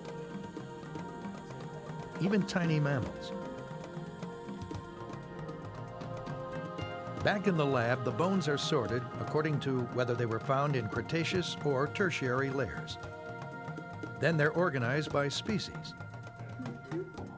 This will give Rigby an indication of which animals survived the KT boundary event and which did not. No, I'm just putting it up there. By tracing the fate of a wide variety of animals, Rigby creates a kind of snapshot of the entire living world in the Cretaceous and Tertiary periods. If there was a sudden catastrophe, it should show up as a clean break in the fossil record of many species at the KT boundary. But in fact, Rigby has found just the opposite. His work shows that the dinosaurs' extinction unfolded slowly, too slowly for an asteroid to have been the cause, and was already underway long before the asteroid hit. What's more, Rigby discovered that the smaller animals that became extinct around the time of the impact did so gradually, not in one single swift moment. At the same time, other species survived unharmed, and most surprising, small mammals began to diversify and expand.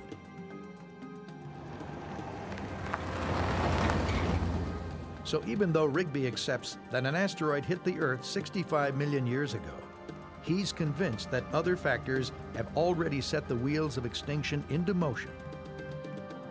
In fact, according to Rigby, the entire idea of sudden extinction as seen in the rocks is misleading. A layer marking an extinction may be less than an inch thick, but could represent tens of thousands of years. We've seen extinctions in the geologic record time and time again. They appear sudden in the geologic record, but this is thousands, tens of thousands of years to take to accomplish this sudden geologic event.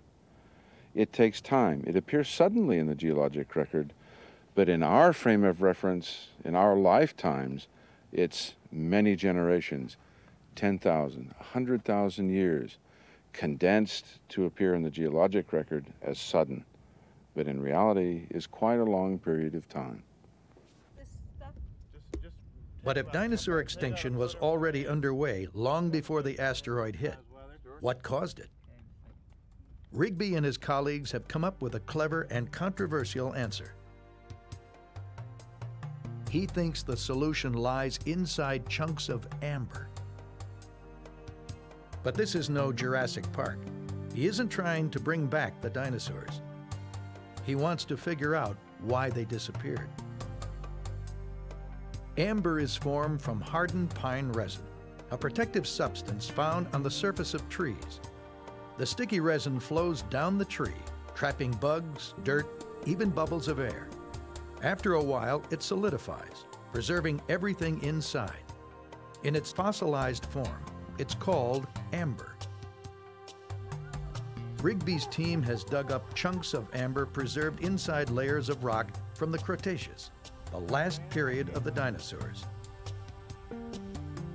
What they're looking for is amber chunks that have bubbles trapped inside. The bubbles, they believe, contain the air breathed by dinosaurs millions of years ago. The clues that we found so far are incredibly interesting. We found that the atmosphere of the last of the dinosaurs is dramatically different than what we have now. Could the air that dinosaurs breathed be different from today's? To find out, Rigby sends off the chunks of amber from his dig site to a lab in Denver. There, Gary Landis, a geochemist from the United States Geological Survey, will release the air from the bubbles for the first time in millions of years. It's nothing short of phenomenal. It's really exciting. I mean, to hold a piece of a capsule that contains air from 60, 70, 100 million years ago is phenomenal. It's thoroughly thrilling. But how can Landis be sure the air inside the bubbles is really that old? The ancient air may have leaked out, or new air leaked in. To show that amber is airtight, Landis devised a test. First, he placed samples of amber inside a nuclear reactor. The radiation converts potassium, found naturally in the amber, to the gas argon. Argon molecules are smaller than oxygen molecules and don't react with amber. So argon would escape from the amber more easily than oxygen.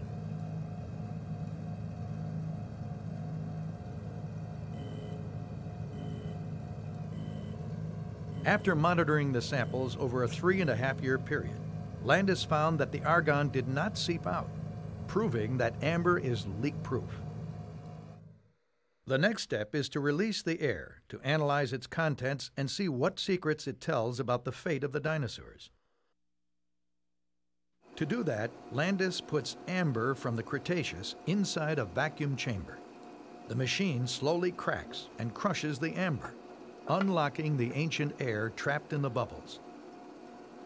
He then uses a mass spectrometer to measure the different elements of the air and identify its components. The results show the air breathed by the dinosaurs during the Middle Cretaceous was made of the same elements as today's. But there was one crucial difference.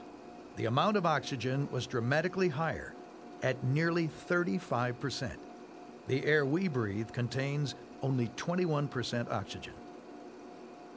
By analyzing air samples ranging from the early Cretaceous to today, Landis found that oxygen levels have gradually dropped. Landis and Rigby believe the drop in oxygen levels is what slowly killed off the dinosaurs, while sparing other creatures, including mammals. Their theory includes recent studies that suggest dinosaurs may have lacked a diaphragm and relied on their giant chest muscles to flex their rib cages in order to breathe. The method was inefficient, but in an oxygen-rich environment, that wasn't a problem. As the air became thinner, however, the dinosaurs began to suffocate. They were unable to move as rapidly and unable to chase down and make their kills in food. They were less capable of migrating to new pastures for grazing, for feed. You might even speculate that an animal having difficulty breathing enough to maintain its normal activity would be far less interested even in sex and reproduction. Meanwhile, small mammals prospered. They had a muscular diaphragm beneath their lungs that helped them breathe the oxygen-depleted air. Smaller reptiles without diaphragms hung on because of their lower metabolic needs. But what caused the oxygen level to drop? According to Rigby and Landis, in the middle period of dinosaurs, the Jurassic, Earth's land masses were rapidly shifting, causing great volcanic eruptions and earthquakes. The violent activity pumped large amounts of carbon dioxide into the air, which the trees converted to oxygen. It was a lush, oxygen-rich environment in which the dinosaurs thrived. Then, in the Cretaceous, land mass movements slowly settled down. With fewer eruptions, less carbon dioxide was spewed. Plant life withered, and oxygen levels dropped. Slowly, the dinosaurs died out. By the time the asteroid hit, the damage was already done. While the oxygen theory is controversial, many paleontologists agree that slow-acting, complex environmental changes contributed to the dinosaurs' demise. Even so, it can't be denied that dinosaur remains vanish from the fossil record at the same place that marks an asteroid impact, and evidence continues to mount that links the two events.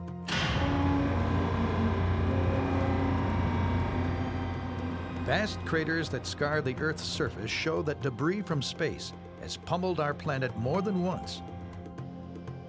Scientists who keep an eye on the far reaches of space consider the idea of a killer asteroid wreaking havoc on our planet as a very real threat, even today.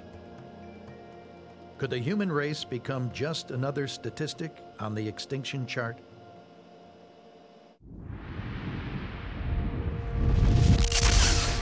Could a giant asteroid come flying out of the sky and wipe humanity from the face of the Earth?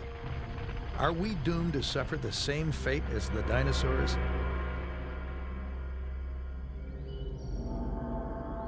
Some scientists are taking the threat seriously.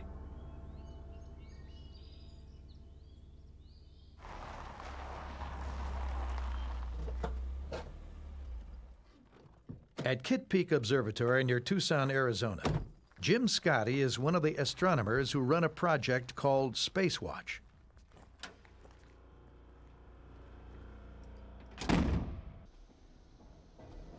The team operates a telescope that keeps an eye out for asteroids and comets approaching Earth.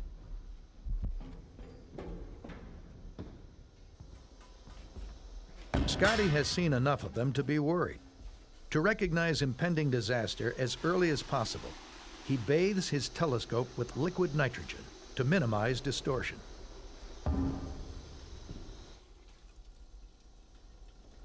The telescope automatically rotates throughout the night, constantly scanning the skies for asteroids or comets that might be headed our way.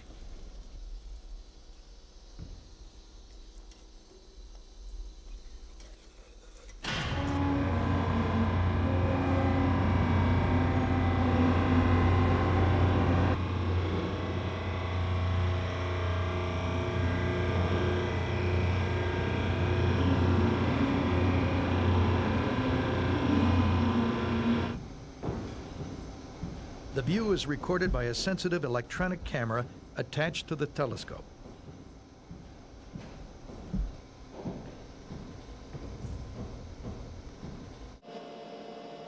The images are fed into a computer, which picks out the fast-moving asteroids against the background of stationary stars and planets.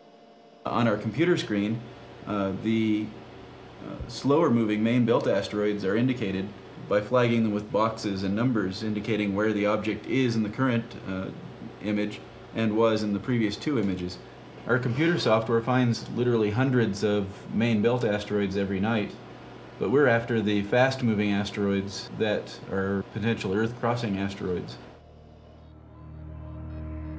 So the Spacewatch team gets worried only if the computer tracks a rogue asteroid that's been kicked out of the main asteroid belt between Mars and Jupiter and is heading toward Earth.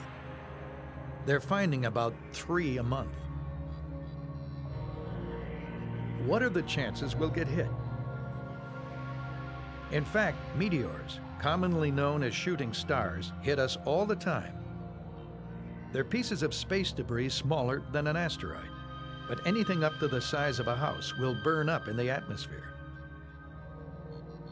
A 100-foot asteroid strikes about once a century. That's what blew out Meteor Crater near Flagstaff, Arizona, 50,000 years ago. As for a 6-mile-wide dinosaur killer, fortunately, scientists think it's a rare event, maybe once every 100 million years. But there's another threat to worry about: comets. These icy masses don't orbit the sun in a well-defined belt like the asteroids do. Many swing far out to the edge of the solar system beyond Pluto. They're fast-moving, so they can appear out of deep space with relatively little warning. An object the size of the dinosaur killers, something like 10 or 20 kilometers in diameter, would be visible to our telescope with our current technology probably for only about a year or two. Astronomers only had a 16-month warning when fragments of comet Shoemaker-Levy were spotted heading toward Jupiter. In July 1994, the telescopes recorded the impacts. The biggest was equal to a 1 million megaton bomb, leaving an impact site the size of planet Earth. What could we do if we only had a few months' notice of such a cataclysmic threat? With present technology, there's not a lot we can do. There are plenty of ideas about how to defend ourselves, like sending a nuclear bomb into space to blow it up. But no matter what you do, you don't want to blow the asteroid to smithereens. That's not going to help you, because instead, you're not going to vaporize the asteroid, you're going to make it into a big rubble pile. And it's still going to hit the Earth. It may take a more subtle approach to nudge an asteroid out of the way, maybe using microwave beams or solar sails. The Spacewatch scientists think we should be trying to solve the problem. Dinosaurs lasted for well over 100 million years, and they endured at least one other big impact event. But during all that time, they never quite got around to building an asteroid deflection system. So look what it got them. It got them fossilized. Even if humans had been around at the time of the dinosaurs to develop Star Wars technology, we might not have saved them. Though new evidence strongly suggests that an asteroid was the agent of death, the dinosaurs may have already been on the way out, endangered by millions of years of global change to which they couldn't adapt fast enough. Or perhaps they dropped in droves from disease. For now, the dinosaurs' extinction remains a compelling mystery. But scientists are learning more about the forces of nature that caused it. Maybe one day they'll put all the pieces together and in the process gain insight about our own future.